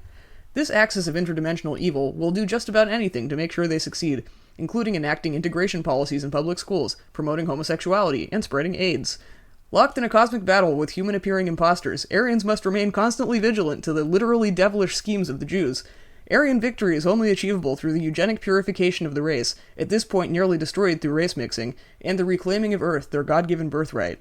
Before that can even happen, the struggle will turn apocalyptically violent. While Christian identity does not have a set belief about aliens per se, their cosmology closely parallels that of other mystical white racist sects, and either way, nobody is debating that when it comes to those wily fake Jews, the fate of the planet is at stake. The more important question is not if aliens exist, but if they do, which side are they on? While the links between Nazi beliefs and those about aliens and UFOs are important to understand, what the majority of mainstream commentary and theorizing surrounding the UFO and contactee movements fail to take into account, including those commentators not focused on racial ideologies, is that the world of UFO mania is, and always has been, highly infiltrated. A sizable amount of information propagated by the UFO movement was intentionally planted there by the U.S. intelligence community. A handful of writers, however, most notably Jody Dean and investigative journalist Mark Pilkington, have presented credible and well-documented histories of the U.S. government's attempts to contain, exert control over, and shape the public's never-ending fascination, inquiries, and speculations about UFOs. In the mid to late 1940s, Americans began seeing strange lights and aircraft in the sky, sightings the military feared could indicate a foreign intrusion into American airspace, perhaps by advanced Soviet aircraft originating from captured Nazi technologies. It is not surprising, then, that from this time forward, if not earlier, UFOs became a subject of some interest to the U.S. intelligence community. In 1947, the U.S. Air Force initiated Project Sign with the objective of studying the UFO phenomenon and determining what threat, if any, the sightings represented. In the final analysis, Sign concluded that although UFOs did not pose a threat to national security, UFO investigations should remain under the control of the military, just in case. The sightings continued, however, and strange legends, including those about downed extraterrestrial aircraft and their space invader pilots, spread rapidly throughout popular culture. In an attempt to mitigate the rumors, Project Sign became Project Grudge in late 1948, but unlike its predecessor, Grudge began with the official position that UFOs did not exist, and attributed the sightings to mass hallucinations. Grudge recognized that, even if UFOs were not real, the Soviets could exploit the American public's increasing preoccupation with them and weaken citizens' faith in their government. As, for citizens, government denials coupled with continuing sightings a dishonest government makes. Further, and perhaps worse, if the American people insisted on believing that they saw strange things in the sky, their inquiries might uncover the very real and ongoing testing and development of U.S. advanced military aircraft, and sooner or later the Soviets would find out about it and improve on it. Jody Dean explained, quote, "To decrease the likelihood of mass manipulation, Project Grudge waged a propaganda campaign to alleviate public fears of UFOs while downplaying sighting reports in general. A primary element of this campaign involved stripping away the credibility of those who thought they saw something strange in the sky. Properly trained observers, scientists, and military experts would then provide true explanations. Witnesses were dismissed as drunk, hysterical, crazy, or deeply twisted and dishonest. Yet the official ridicule had a reverse effect. Suspicions that there was really something to hide, which managed to shift the problem of credibility from UFO witnesses to the U.S. government and military. The flying saucer community undercut military assurances of security. Few other positions in Cold War society provided so consistent and potentially fundamental a challenge to military competence and integrity, and military and scientific hegemony. Military legitimacy rested on a disavowal of the unknown. It was outside the parameters of truth, dangerously threatening to a security ever dependent on stable, predictable, containable, real. In the face of a possibility of aliens, the military looked weak, unable to provide the safety it promised. In the face of charges of conspiracy, the government looked corrupt, indistinguishable from its own representation of the community enemy." End quote.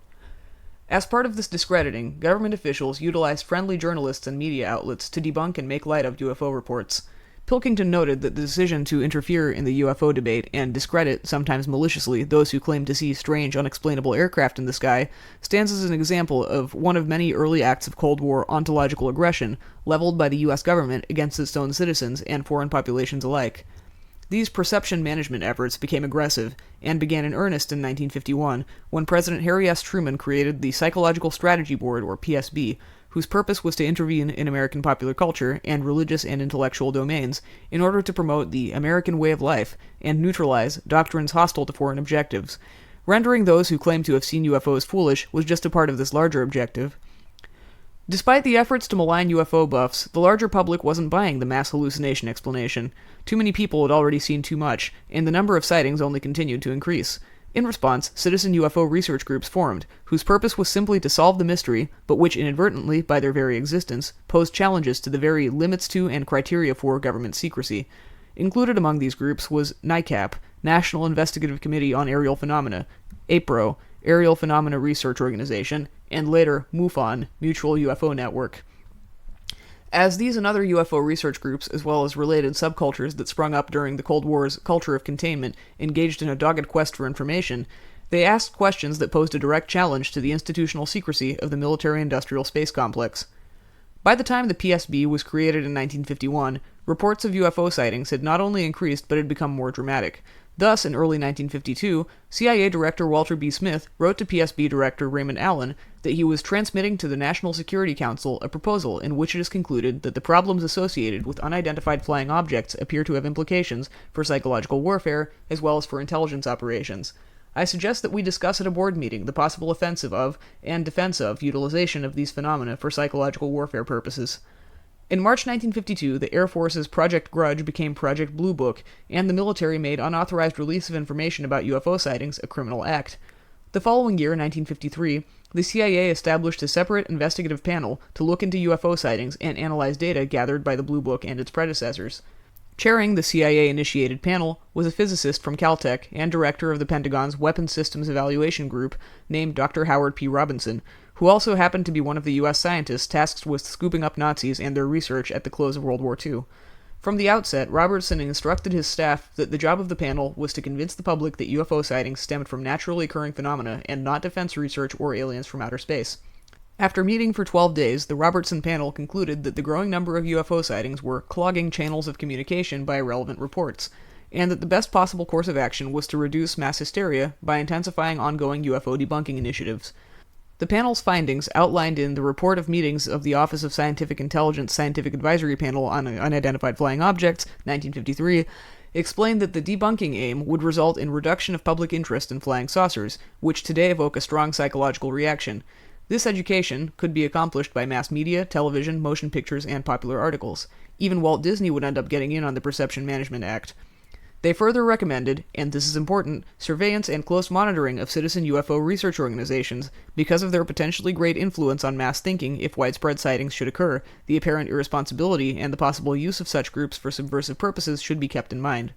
The sightings, they feared, would lead to a morbid national psychology in which skillful hostile propaganda could include hysterical behavior and harmful distrust of duly constituted authority. The PSB's interest in UFOs, or Americans' fascination with them, and new objective of finding ways to exploit the situation for psychological warfare purposes was the context in which the CIA-initiated Robertson panel was formed. The actual outcome of the panel went beyond simply intervening in popular culture and perception and placing American citizen-formed research groups under surveillance. Rather, it resulted in the escalation of the government's ontological aggression through, as Pilkington explains, a sophisticated program to muddy the waters by creating noise, a surplus of information, and bogus documentation data chaff known in the business as disinformation, a favorite technique of the intelligence and counterintelligence agencies. And that's about the time that things really got weird. As passive intelligence gathering and perception management efforts had failed to demystify UFOs, the CIA and military intelligence agencies adopted a more aggressive approach, one that not only made UFO believers seem crazy, but actually at times drove them insane. These operations were intended not to squelch the propagation of UFO and alien legends, this had proved impossible, but to make those who claimed to have seen or experienced related phenomena, or those who earnestly thought to understand why these stories existed in the first place, appear as outlandish as possible. This took place concurrently and in association with the CIA's MKUltra project, which explored the possibilities of brainwashing, often by using unsuspecting civilians, foreign and domestic, as unwitting experimental test subjects. Their hearts, minds, and bodies became the testing grounds for various hallucinogens and other chemicals, as scientists attempted to erase memories and create new ones. In fact, the government's post-Robertson panel's UFO Perception Management Initiative could be described as a blend between the FBI's COINTELPRO program, the CIA's MKUltra program, and similar ones before and after, and military psychological operations, or PSYOPs. An example of the latter occurred during the Vietnam War, when the existing myths and superstitions of the local insurgent populations were exploited for the purposes of causing fear, confusion, and demoralization. To remove this context when studying the UFO and abductee movements is a grave mistake, and crucial oversight, made by even the most unbiased cultural commentators, social scientists, anthropologists, psychologists, and journalists who have attempted to understand the movements or people involved. While all of the methods employed had been used against the UFO buffs earlier, after the Robertson panel, the interventions were conducted in a more organized, systematic, sustained, and intensified manner. To begin with, UFO sightings, and on occasion alien encounters, were staged in the US and elsewhere, after which witnesses' reports about what they saw and their subsequent activities could be studied, both psychologically, how did they react at the time of the sighting and afterwards, and sociologically, whom did they tell and how did the information travel. Secondly, the Air Force, CIA, NSA, and other agencies continued to spy on the UFO community by embedding operatives within citizen UFO research groups, but rather than simply gathering information, the operatives acted as disinformation specialists, real-life men in black, or mirage men, targeted select individuals, often those who had already gained some clout and respect among their peers. The mirage men would approach the targeted individual, either directly or through an intermediary, and offer to provide the truth about what the government was hiding, sometimes in exchange for information about the latest rumors, trends, and goings-on in the UFO community. Having secured the target's willing or unknowing compliance, the operatives would provide them with faked government documents about human and alien treaties, super-secret underground military bases that doubled as alien strongholds, and faked footage of alien autopsies. Some Mirage men, having gained clout and influence within the subculture, sometimes as spokespeople of citizen groups, would then proceed to make the most outrageous claims that, while persuading some already true believers who then propagated and added to these stories, only tended to make UFO discourse appear ludicrous to the larger populace. Finally, fictional movies and purportedly non-fictional documentaries about aliens and UFOs were funded, with the effect of not only controlling popular conceptions of UFOs, but linking even the most run-of-the-mill UFO sightings to delusional beliefs in aliens. The benefit of all this was not to dissuade the belief in aliens and UFOs, as it had once been, but to nurture and exploit these beliefs, thereby shielding or drawing attention away from the existence, research, development, testing, and real-world use of actual classified next-generation aircraft and technologies and weapons, including, among others, biological, radiological, and electronic ones. Once the disinformation program was underway, the number of UFO sightings grew, and the details reported by the witnesses became more bizarre and baffling. While not quite knowing what exactly was going on, the UFO buffs sensed that something was off. The wool was being pulled over their eyes, but how? The government had something to do with it. They knew something, but what? Eventually, the nation's largest citizen UFO research groups began to cry cover-up, and not just to each other. Letters were written to government agencies and politicians demanding an answer. In order to help put them at ease and restore faith in government, congressional hearings were held to look into the accusations, first in 1960 and again in 1966. Predictably, the hearings gave the intelligence services a clean bill of health. The government had done what it could to understand the UFO phenomena, and rightfully concluded it was imaginary. This caused the ranks of the increasingly suspicious citizen UFO research groups to swell further, and membership reached record numbers, a growth that only presented another opportunity for the shadowy perception managers. After the hearings concluded, the Air Force, backed by other government agencies, contracted with the University of Colorado to establish a body that, while posing as an independent investigatory committee tasked with further study of UFOs, was rather a working group meant to depict those who reported seeing UFOs and those who dared question the government's honesty in the matter as mentally unstable, and devised further methods of actually making them so. Actual but human covert research and development of advanced technologies, like those over Area 51, and other unsavory projects, would draw less attention and criticism from more credible people if shielded by a cacophonous circus of stories about alien invasions, such as those that culminated in the Great Abduction Panic of the 1980s and 90s, during which great masses of people came to believe that they had been kidnapped and victimized by otherworldly intruders. Meanwhile, the secrets these operations meant to contain were constantly under the threat of leaking. Like the time some guys and the widows of other guys who actually had worked at Area 51 sued the Pentagon, alleging that the chemicals they worked with there had caused them to develop cancer. Perhaps best illustrative of the disinformation process at play, and the long-lasting effects it can have, is the classic case of Paul Benowitz, a patriotic and brilliantly skilled but overly trusting and highly imaginative engineer, physicist, and defense contractor. In 1979, Benowitz began picking up strange radio transmissions and seeing unexplainable lights in the sky near his home, located across from Heartland Air Force Base in New Mexico.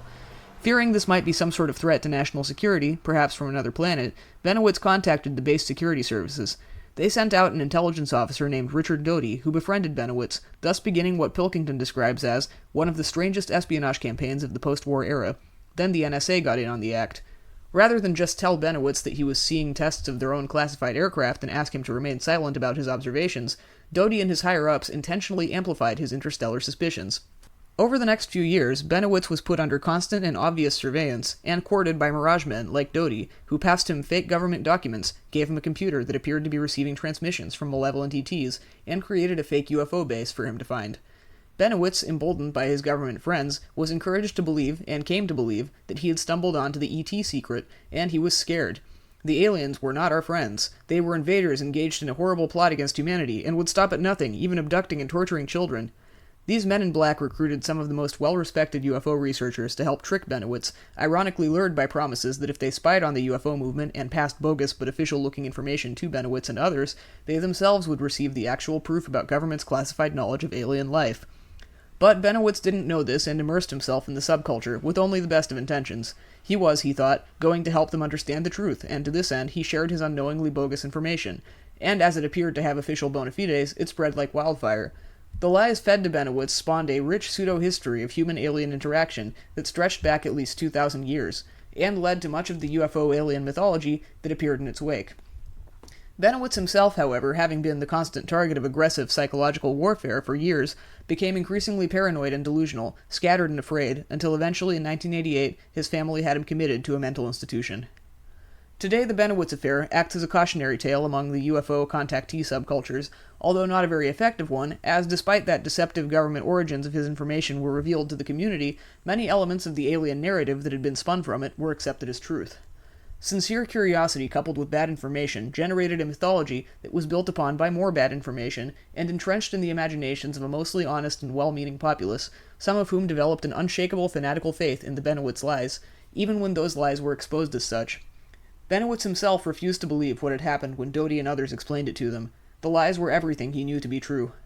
Occasionally, professional government-sanctioned disinformers became whistleblowers, and revealed the role they played in disrupting and discrediting UFO groups and their friends in the growing contactee movement. Implicated in the deception were the CIA, Air Force, Navy, NSA, and Defense Intelligence Agency, to name a few. For some, especially after the Benowitz affair, the sanctioned interventions, past and present, were obvious given the prevalence of individuals with military intelligence and CIA backgrounds who showed up out of nowhere and, offering what they said was forbidden information fruit, quickly became highly regarded members and spokespeople within UFO and contactee research organizations, including APRO, NICAP, and MUFON. While government employment does not preclude interest in the phenomena under study, the Johnny-come-lately interlopers attracted the suspicion of some of their more paranoid and critical-minded peers by using their positions to spin elaborate yarns disguised as disclosures that stretched the tolerance of even the most imaginative science fiction writers, that led to deep and lasting schisms among skywatchers. Small ripples of irrationality can make big waves, and the types of irrationality seeded by military and civilian intelligence agencies followed a repeated pattern lasting decades. Within days of his arrest, news reports noted the influence that the lunatic rantings of Milton William Cooper had over the thinking of Timothy McVeigh, and when his attorneys asked him what public figures might help them understand his way of thinking, William Cooper was one of the people he said they might want to talk with. They did. Cooper, a real kook's kook if there ever was one, had first appeared on the UFO scene in 1988, just as Benowitz was getting locked up in the booby hatch. Cooper really made a name for himself the next year, though, when he spoke, at the behest of admitted and known Mirage men, at a MUFON conference in Las Vegas. There he delivered what was perhaps the most intriguing and bizarre tale they ever heard, which is saying a lot. He claimed that after reporting UFO sighting to his commanders while serving in the Air Force during Vietnam, he was recruited into a secret military intelligence unit tasked with recovering crashed flying saucers, and at some point was transferred into naval intelligence. In the course of his duties, he was exposed to highly classified information, and now, out of the kindness of his heart, wanted to share this with the world, even though his former employers kept trying to prevent him from doing so. Cooper laid out the information he uncovered in his rambling, internally contradicting, and often incoherent book, Behold a Pale Horse, published in 1991. Within the book, and then in his subsequent writings and shortwave radio program, Cooper outlined a highly complex, unified conspiracy theory that assimilated elements of all manner of already circulating counter-narratives, and even introduced a few of his own. A large portion of Cooper's mythology, at least the part of it that concerns aliens and UFOs, is directly traceable to, if not wholly grafted from, the fabricated disinformation fed to Paul Benowitz, and through him the larger UFO and contactee community. The story he told would develop and change afterward, and together went something like this, quote, "Chlorophyll-based aliens landed in Roswell, New Mexico in 1949, after which President Truman created the NSA to communicate with them. The CIA was created for the same purpose. For the next few years, many alien-piloted UFOs crashed on Earth, and inside of them were found the bodies of countless dead aliens, and more than a few living ones. In 1954, the U.S. government, and specifically President Eisenhower, who was determined to wrestle and beat the alien problem, cut a deal with the extraterrestrials, via their ambassador, His Omnipotent Highness Krill, who explained that he and the other aliens of his planet were facing extinction. The terms of the treatise continued to be negotiated over time, with a little give here from the U.S. and a lot of take there from the Krill and his people. Ultimately, the U.S. gave the aliens free rein to experiment on humans as, in order to save themselves, they needed to tinker around with human genetics and extract glands, enzymes, and blood plasma. In return, the aliens provided the U.S. government with advanced technology, and as an added bonus, in what became an interplanetary exchange program, the aliens sent some of their scientists to come stay in a network of underground bunkers specifically built with the aliens' needs in mind. One of the bases was Area 51, where in 1991 at least 600 aliens lived. Krill put the government in touch with other races of space people, including the Etherians, with whom more deals were cut. People in the government who didn't care for this type of thing were abducted, driven to nervous breakdowns, or murdered. John F. Kennedy, who knew that the aliens already had a base on the moon, and was about to blow the lid off the Alien Government Alliance cover-up, was assassinated by his driver, who shot him in the head with a gas pressure device developed by the aliens from the Trilateral Commission, or alternately in a later version, a deadly shellfish toxin. This can all clearly be seen in the Zapruder film, by the way. Kennedy wasn't even supposed to know about the aliens, but someone in the inner circle of knowers, who called themselves Majesty 12, had loose lips, and therefore Kennedy had to die. MJ-12 didn't like Kennedy anyways, which is obvious when you look at who some of its members were: Alan Dulles, John Foster Dulles, J. Edgar Hoover, and George H.W. Bush, to name just a few. The secret government created UFO research organizations, especially MUFON, in order to spread disinformation and cover their tracks. Sometimes the humans and aliens didn't get along, and engaged in various skirmishes, like that time during the Vietnam War, when the aliens had abducted entire villages and more than a few U.S. soldiers, whom they then mutilated before dropping them back to Earth. These kind of hijinks were meant as a warning to the humans that they'd better get with the alien program, or else. Plus, an ice age was coming, and humans knew that when that happened they would need the aliens' help, so they decided to work together and formed a plan. By the year 1998, or alternately 2000, Lucifer would return to Earth, by way of a satanic ritual involving the Pyramid of Giza and George H.W. Bush. Once the satanic forces were let loose upon the Earth, the ruling elite, consisting now of both humans and aliens, would usher in the new millennium by revealing the truth about the alien-human alliance, and in the ensuing panic would declare martial law, imprison people, especially Americans and gun owners, in concentration camps, thereby allowing them to usher in a new socialist world order. In anticipation of this, the conspirators sometimes attempted to destabilize things a little, by hypnotically inducing people to commit mass murder and other devilish acts. Given that homosexuals, blacks, and Hispanics would most likely be the ones to screw up the plan, and to help ensure the compliance of the soon-to-be enslaved sheeple, the aliens and government conspired to do a host of horrible things, including introducing and spreading AIDS and Prozac, and abducting people and implanting tracking and mind control devices into them. After the New World Order was established and everything was under control, the cure for AIDS would be revealed, and any of the survivors who had gotten it would be okay. A pretty nice gesture on the part of the overlords if you think about it. There was a chance that all of this could be prevented, but that would require the sheeple to rise up and fight aliens, humans, and hybrids alike in a war of apocalyptic proportions. I present to you that the peaceful citizens of this nation are fully justified in taking whatever steps may be necessary, including violence, to identify, counterattack, and destroy the enemy. You must be prepared to fight, and if necessary, to die to preserve your God-given right to freedom, advised Cooper. End quote. There's more to it than that, but you get the picture. The Hold a Pale Horse caused an immediate sensation within the UFO subculture, and Cooper became a popular speaker on the UFO conference circuit. Backing him was former CIA pilot, international arms merchant, and Iran-Contra player with deep intelligence ties turned Mirage Man John Lear, and Bill Moore, an admitted disinformer and major player in the Benowitz affair. Both Lear and Moore fed Cooper information originating from the Benowitz operation. Cooper then embellished and added to this information. Cooper drew the ire of a sizable portion of earnest UFO researchers immediately upon his emergence in the scene. Given his relationship with people like John Lear, the contradictory, divisive, and outrageous stories Cooper propagated, his complete lack of documentation, and the obviously fabricated documentation he did produce, Cooper had a difficult time making friends in the UFO community. Many of his peers made no secret of their opinion that he was a drunk, lying fascist, and Cooper in turn continued to accuse his peers of being part of the big conspiracy. Sometimes when they questioned him or called him out, Cooper threatened to beat them up or kill them.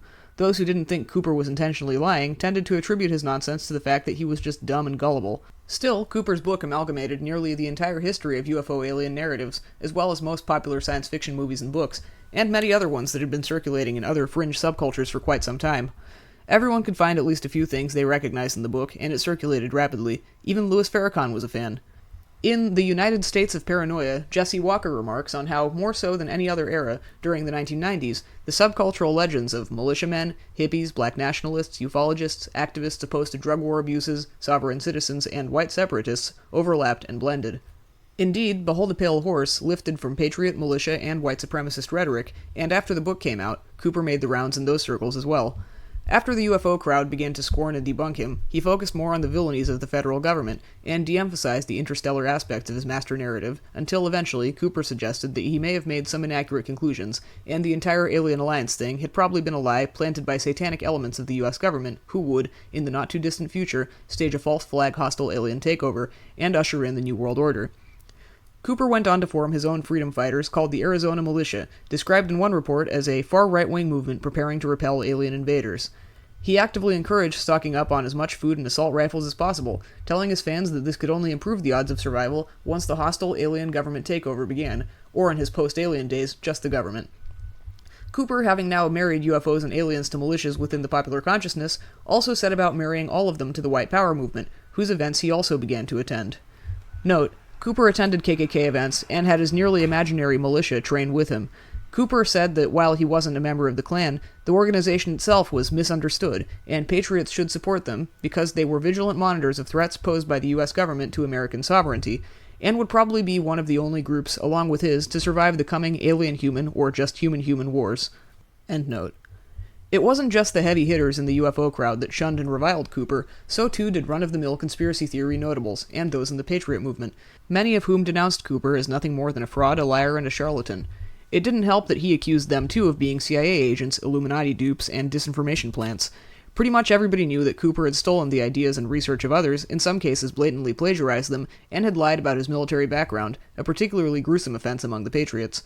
As it turned out, Cooper's official military records reflected he had only been a low-level clerk, although of course, if he was even kind of who he said he was, it would not be documented in his official records. After the Oklahoma City bombing, news reports linked Cooper's tirades to McVeigh's mindset, and warned of the millennial cult typified by both that had snatched so many minds as of late. The reports neglected to mention the disdain that most of those within the Patriot movement felt and had loudly expressed towards Cooper. That part of the story was only reported later, in articles about Cooper's 2001 death. Cooper, said the 1995 reports, was actually the militia crowd's ideal presidential candidate, and a guru to tyranny haters everywhere. His book, The Manifesto of the Militia Movement. This, of course, really pissed off the Patriots, who had just suffered the most crippling blow to any shred of respectability among the mainstream they had enjoyed. The Oklahoma City bombing caused Cooper a lot of grief, but he kept trucking and continued to spread the word. Some people listened, sometimes important or influential people. In early summer of 2000, the South African Minister of Health distributed photocopied pages of Behold a Pale Horse to members of the senior officials of the Health Committee in support of her suspicion that something other than or in addition to HIV might cause AIDS, and that AIDS itself might be the result of an international conspiracy intended to reduce the African population. Since 1998, Cooper had been a federal fugitive wanted for tax evasion. His life came to a spectacular end in November 2001, after a firefight broke out between him and local Apache County sheriffs, one of whom Cooper shot in the head. The sheriffs were attempting to arrest him on a warrant resulting from an aggravated assault with a deadly weapon charge, which had resulted from an earlier altercation with the sheriffs that resulted from an even earlier altercation with his neighbors. Cooper had never been easy to get along with. Although previously viewed as a freak show, an assemblage of maniacs best ignored, once McVeigh was arrested for the bombing, said one report, the whole movement stands accused. After all, McVeigh was a fan of Cooper's radio show, and Cooper was, according to the Clinton administration, America's most dangerous host, and everybody now knew that even if Patriot Movement spokespeople didn't publicly promote the views of people like Cooper, they shared them, and so did gun owners and people who questioned the government's versions of any number of events for that matter. If you didn't toe the line of the status quo, you were as crazy as Cooper or Timothy McVeigh, who was exactly what even the most normal Americans could become if dangerous kooks like William Cooper continued to spread their hate-filled horse manure. Along with several other recognizable names in the UFO and Patriot crowds who pegged Cooper for a Mirage Man was Jim Keith, a kind of jack-of-all-trades conspiracy guy. To Keith, Cooper was just another in a long line of official disinformers who had injected epistemological toxins into subversive but legitimate subcultural discourses, and Behold a Pale Horse more than likely was, quote, created as gray disinformation, calculated to confuse and diffuse the issues of elitist control, mind control, genocide, and secret space programs by revealing yet concealing these truths.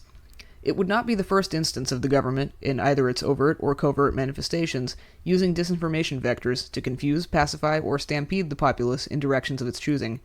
There is much evidence to suggest that the UFO field itself is largely a blind, made of funhouse mirrors generated to twist facts, to conceal and not reveal them. The success of a disinformation campaign is that it must contain some elements of truth in order to be credible. Once the information is believed, the work of the counterintelligence specialist is complete. What better way to generate confusion about testing of advanced post-stealth technology? When evaluating suspected disinformation, we can proceed on the basis that the content of a cover-up or disinformation story can possibly offer an idea of what is being hidden, since, to create an effective, self-perpetuating ruse, there must be a mix of truth and falsehood. This practice confuses and discredits past and future reports that are factual, linking them in the public mind with whatever incredible elements the disinformers may have injected. The purpose would be to discredit these subjects and shunt debate into enclaves of UFO true believers, who could be counted on to hallucinate, embroider, and heavily merchandise the information, thus continuing the work of disinformers. The success of disinformation campaigns is dependent upon dropping information upon a target or mark in such a way that the person will accept it as truth and will repeat and even defend it." End quote. Despite that a lot of the interstellar-themed information was obviously taken from the bad information fed to Paul Benowitz, mainstream news reports that ridiculed Cooper, and by extension a wide range of fringe movements and their participants, like to point out that a lot of Cooper's information originated with things the ufologists made up as jokes. While that happened, Cooper had worked closely with known disinforming mirage men like John Lear, and out of stupidity or nefarious intent, incorporated and popularized a lot of intentionally planted disinformation. When people like Lear or Cooper were asked about their position on actual abusive government practices against Americans or others, they consistently took the position that these were a smokescreen for the larger human-alien drama and were of no consequence in the face of the extraterrestrial threat. So the disinfo campaign was going swimmingly, even if Cooper wasn't a winning part of it, which seems unlikely. Cooper's death helped to write the final scene of a paranoid drama authored by Cooper himself, said one report, indicative of so many others that overlook the actual role of the government in creating and spreading alien and UFO-related theories. But then again, to acknowledge this would feed into the very paranoia such cultural crusaders were trying to combat. Plus, if the government helped create and spread the kinds of astounding nonsense floated by Cooper, and if Cooper had helped corrupt the mind of McVeigh, then the government kind of helped make McVeigh, and that's the kind of thing that Cooper would say, so best not to bring it up. But that's not all. Jim Keith also observed how certain recurring circulating elements of stories propagated by right-wing organizations like the John Birch Society, mystical-minded neo-Nazi groups, the unabashedly racist Spotlight newspaper, and run-of-the-mill non-racist conspiracy theory subcultures subtly melded with those advanced by UFO groups, thereby effectively aligning all of those subcultures. With the merger of their diverse ideas into fantastical narratives like Cooper's, disinformation campaigns and counterintelligence operations targeting a number of subcultures whom the government found problematic could kill multiple birds with one stone. If it's not broke, don't fix it, and if government disinformation interventions worked so well before, why would such interventions cease? Surely not because a bureaucracy somehow grew a conscience. As Pilkinson demonstrated, the UFO disinformation game is ongoing. Note: as a side note, the lizard people also appear in the racist and violent religion of Christian identity, as well as the teachings of ufology superstar David Icke, best known for his reptoid hypothesis. If you look at what Icke is saying, it also sounds, with a couple of marked differences, a lot like what William Cooper said, who, as mentioned, was saying what the government originally told Benowitz types. In Icke's story, a long time ago, aliens from outer space called Anunnaki traveled to Earth with the intent of creating a race of slaves. Once there, the aliens used their advanced biotechnological know-how to splice their own genetic material with that of Earth's original occupants, thereby creating humans. The Anunnaki didn't really have time to oversee the human slaves, though, so they interbred with another extraterrestrial race called the Nordics that happened to have blonde hair and blue eyes. The race mixing resulted in a super-hybrid race of human slave masters. The reptilian side of the family makes them emotionless, controlling, racist, fascist, and ritualistic, while the Anunnaki side allows them to shapeshift into very tall lizards and read minds. In Icke's world, a large percentage, perhaps the majority, of ruling elites, including both George Bush's, have Anunnaki and Aryan bloodlines. Throughout time, the lizard slave masters have exerted control over pretty much everything, through secret societies such as the Illuminati, as well as international banking systems, an assertion nobody with past due student loans would disagree with. Feeding off human fear and negativity, the covert snake people are responsible for the worst atrocities committed by humankind. The endgame for the lizard people is the establishment of the New World Order, a dystopian situation requiring, you guessed it, the implanting of microchips in all humans. In Ick's estimation, the end of this particular cosmic struggle can only come about by the evolution of human consciousness and the acceptance that underneath it all, reptilians, humans, and hybrids alike are all the same, all God's creatures, each one a component of a larger cosmic consciousness.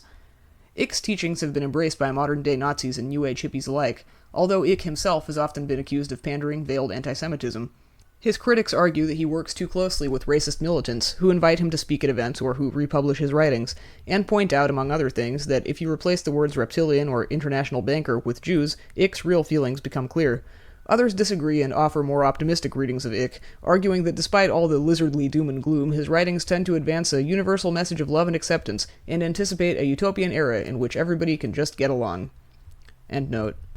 To reiterate, as Pilkington demonstrated, the UFO disinformation game is ongoing, which brings me to my point.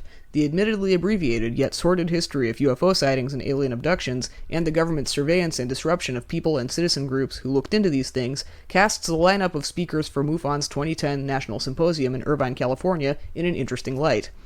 Big names appearing there included retired Air Force intelligence officer George Filer and Stanton D. Friedman, the latter described by the Huffington Post as a former nuclear physicist, the original civilian investigator of the Roswell UFO incident, and one of the most outspoken scientists who believes there is overwhelming evidence that alien spacecrafts are visiting Earth.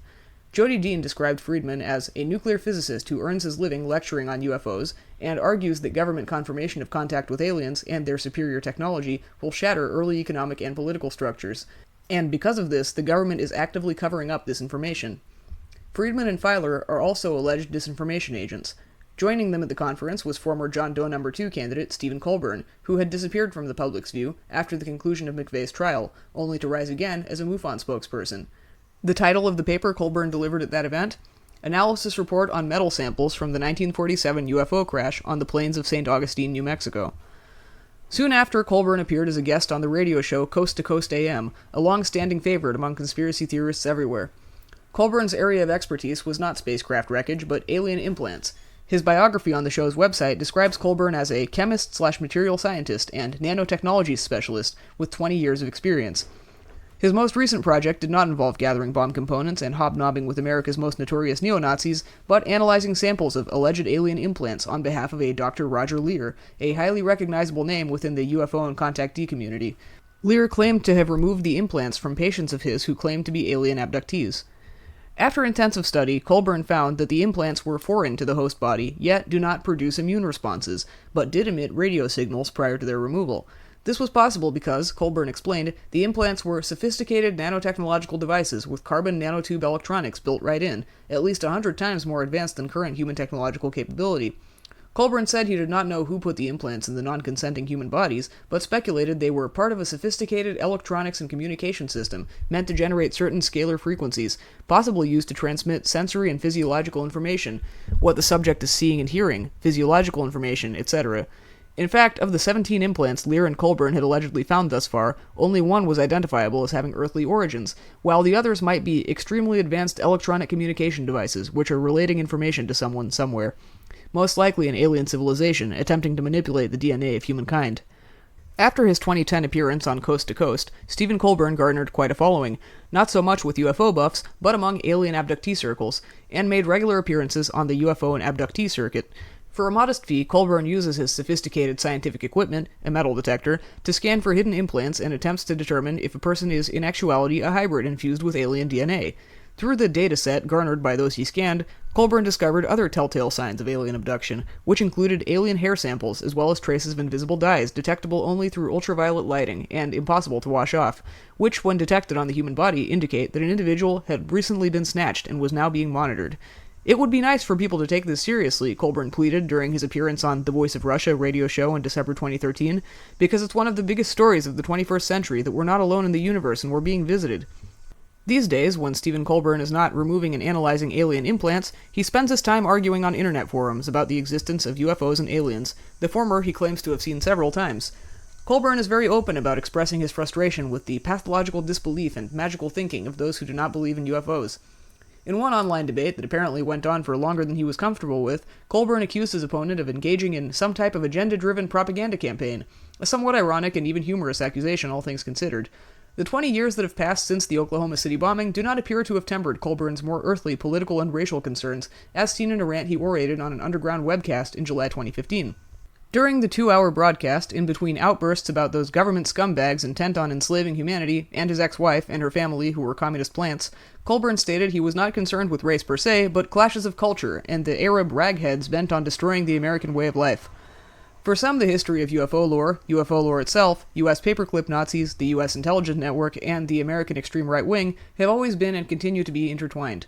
Regarding the crossover among those in the UFO community and the racist right, Alex Constantine wrote, "The surface of the underground movement swarms with seemingly delusional quasi-mystical savants, while beneath is a hidden world of terror with origins in the waste of war-struck Europe and the beating hearts of some of Nazi Germany's most ruthless military scientists. From these cold chambers exploded many of the mysteries that have since riddled the post-war world." Similarly for Jody Dean, the public's ongoing fascination with Area 51, and I would add legends about underground Nazis, represented the hidden, secret, and denied costs of the Cold War. The scientific and technological advances of the American flight development and space program are inseparable from Project Paperclip, which remains an element of history that continues to elude narrative, a history of black budgets, experiments on civilian populations, and a community of secrets. In his private letters and conversations, McVeigh told stories linking, however loosely, Steve Colburn to Area 51, UFOs and black operations. Colburn, once so deeply worried about the Jews, the New World Order, and implantable microchips, doesn't seem to have much to say publicly about the first two, and makes a living by literally digging out the third. In an online memorial for recently deceased ufologist and contactee luminary Bud Hopkins, Colburn thanked Hopkins for revealing that aliens are contacting people in their bedrooms in the dead of night, or even while driving their vehicles, manipulating their minds and memories, and even conducting medical and breeding experiments in a large-scale program of activity that may be influencing the future of the human race, possibly even altering our genetic makeup. Nearly 20 years earlier, when the authorities caught up with him in May 1995, Colburn was cooking meth in a trailer on the outskirts of Kingman, Arizona, which was, in Mark Ham's description, overrun with rattlesnakes. Inside were reams of hate literature, along with stolen medical supplies, more than a dozen assault rifles, bomb-building manuals, a cache of Chinese-made AK-47 bullets, and explosives. Were the medical supplies used to remove microchips? The rifles to stave off the alien threat? I jest. Colburn's real beliefs about aliens and UFOs, both prior to the Oklahoma City bombing and currently, are unknown. Perhaps he has yet to make a final determination about whether or not UFOs and aliens are actually illusions created by global elites as a pretext for establishing the ever-looming New World Order, and his implant-related activities offer a way to turn a quick buck in the meantime. Perhaps he is a true believer, holding out hope that the alien overlords will offer their assistance in reversing the genetic impurity of the white race. Given his apparent technical expertise, perhaps he will be there to assist when the time comes for governments and aliens to embed all living people with tracking chips. Maybe that was his purpose deep down in those desert mine shafts. Maybe he was looking for clues of his alien ancestors, of like-minded Nazis from the days of yore, or a hybrid combination of both, and thinking they might be living in the furthest reaches of Earth's hollow core, went as deep underground as he could manage. Maybe he believes the stories he tells the abductees that come to him seeking his assurance and advice. Maybe he doesn't. Maybe convincing people that they are in fact chipped victims of the Sky People has a much darker purpose. Perhaps the types of claims made by Lear, now deceased, and Colburn are nothing more than intentional disinformation, lies meant to mask the use of existing or impending technologies of control, although on whose behalf I am unaware. Note: I refer you to Dr. Roger K. Lear, DPM, The Aliens and the Scalpel, Scientific Proof of Extraterrestrial Implants in Humans, Granite Publishing LLC, Columbus, NC, 1998. Lear mentioned in his book a number of individuals with intelligence backgrounds who have been directly linked to UFO disinformation schemes. Lear notes the generous contribution made by these individuals in his attempt to locate and remove alien implants. End note. No matter what you make of it all, Colburn and the spoken and unspoken details of McVeigh's Area 51 stories illustrate how even the most fantastical legends have roots in and shed light on actual events, not only in McVeigh's life, but in America's less apparent history, as does so much else in the backstory of the Oklahoma City bombing.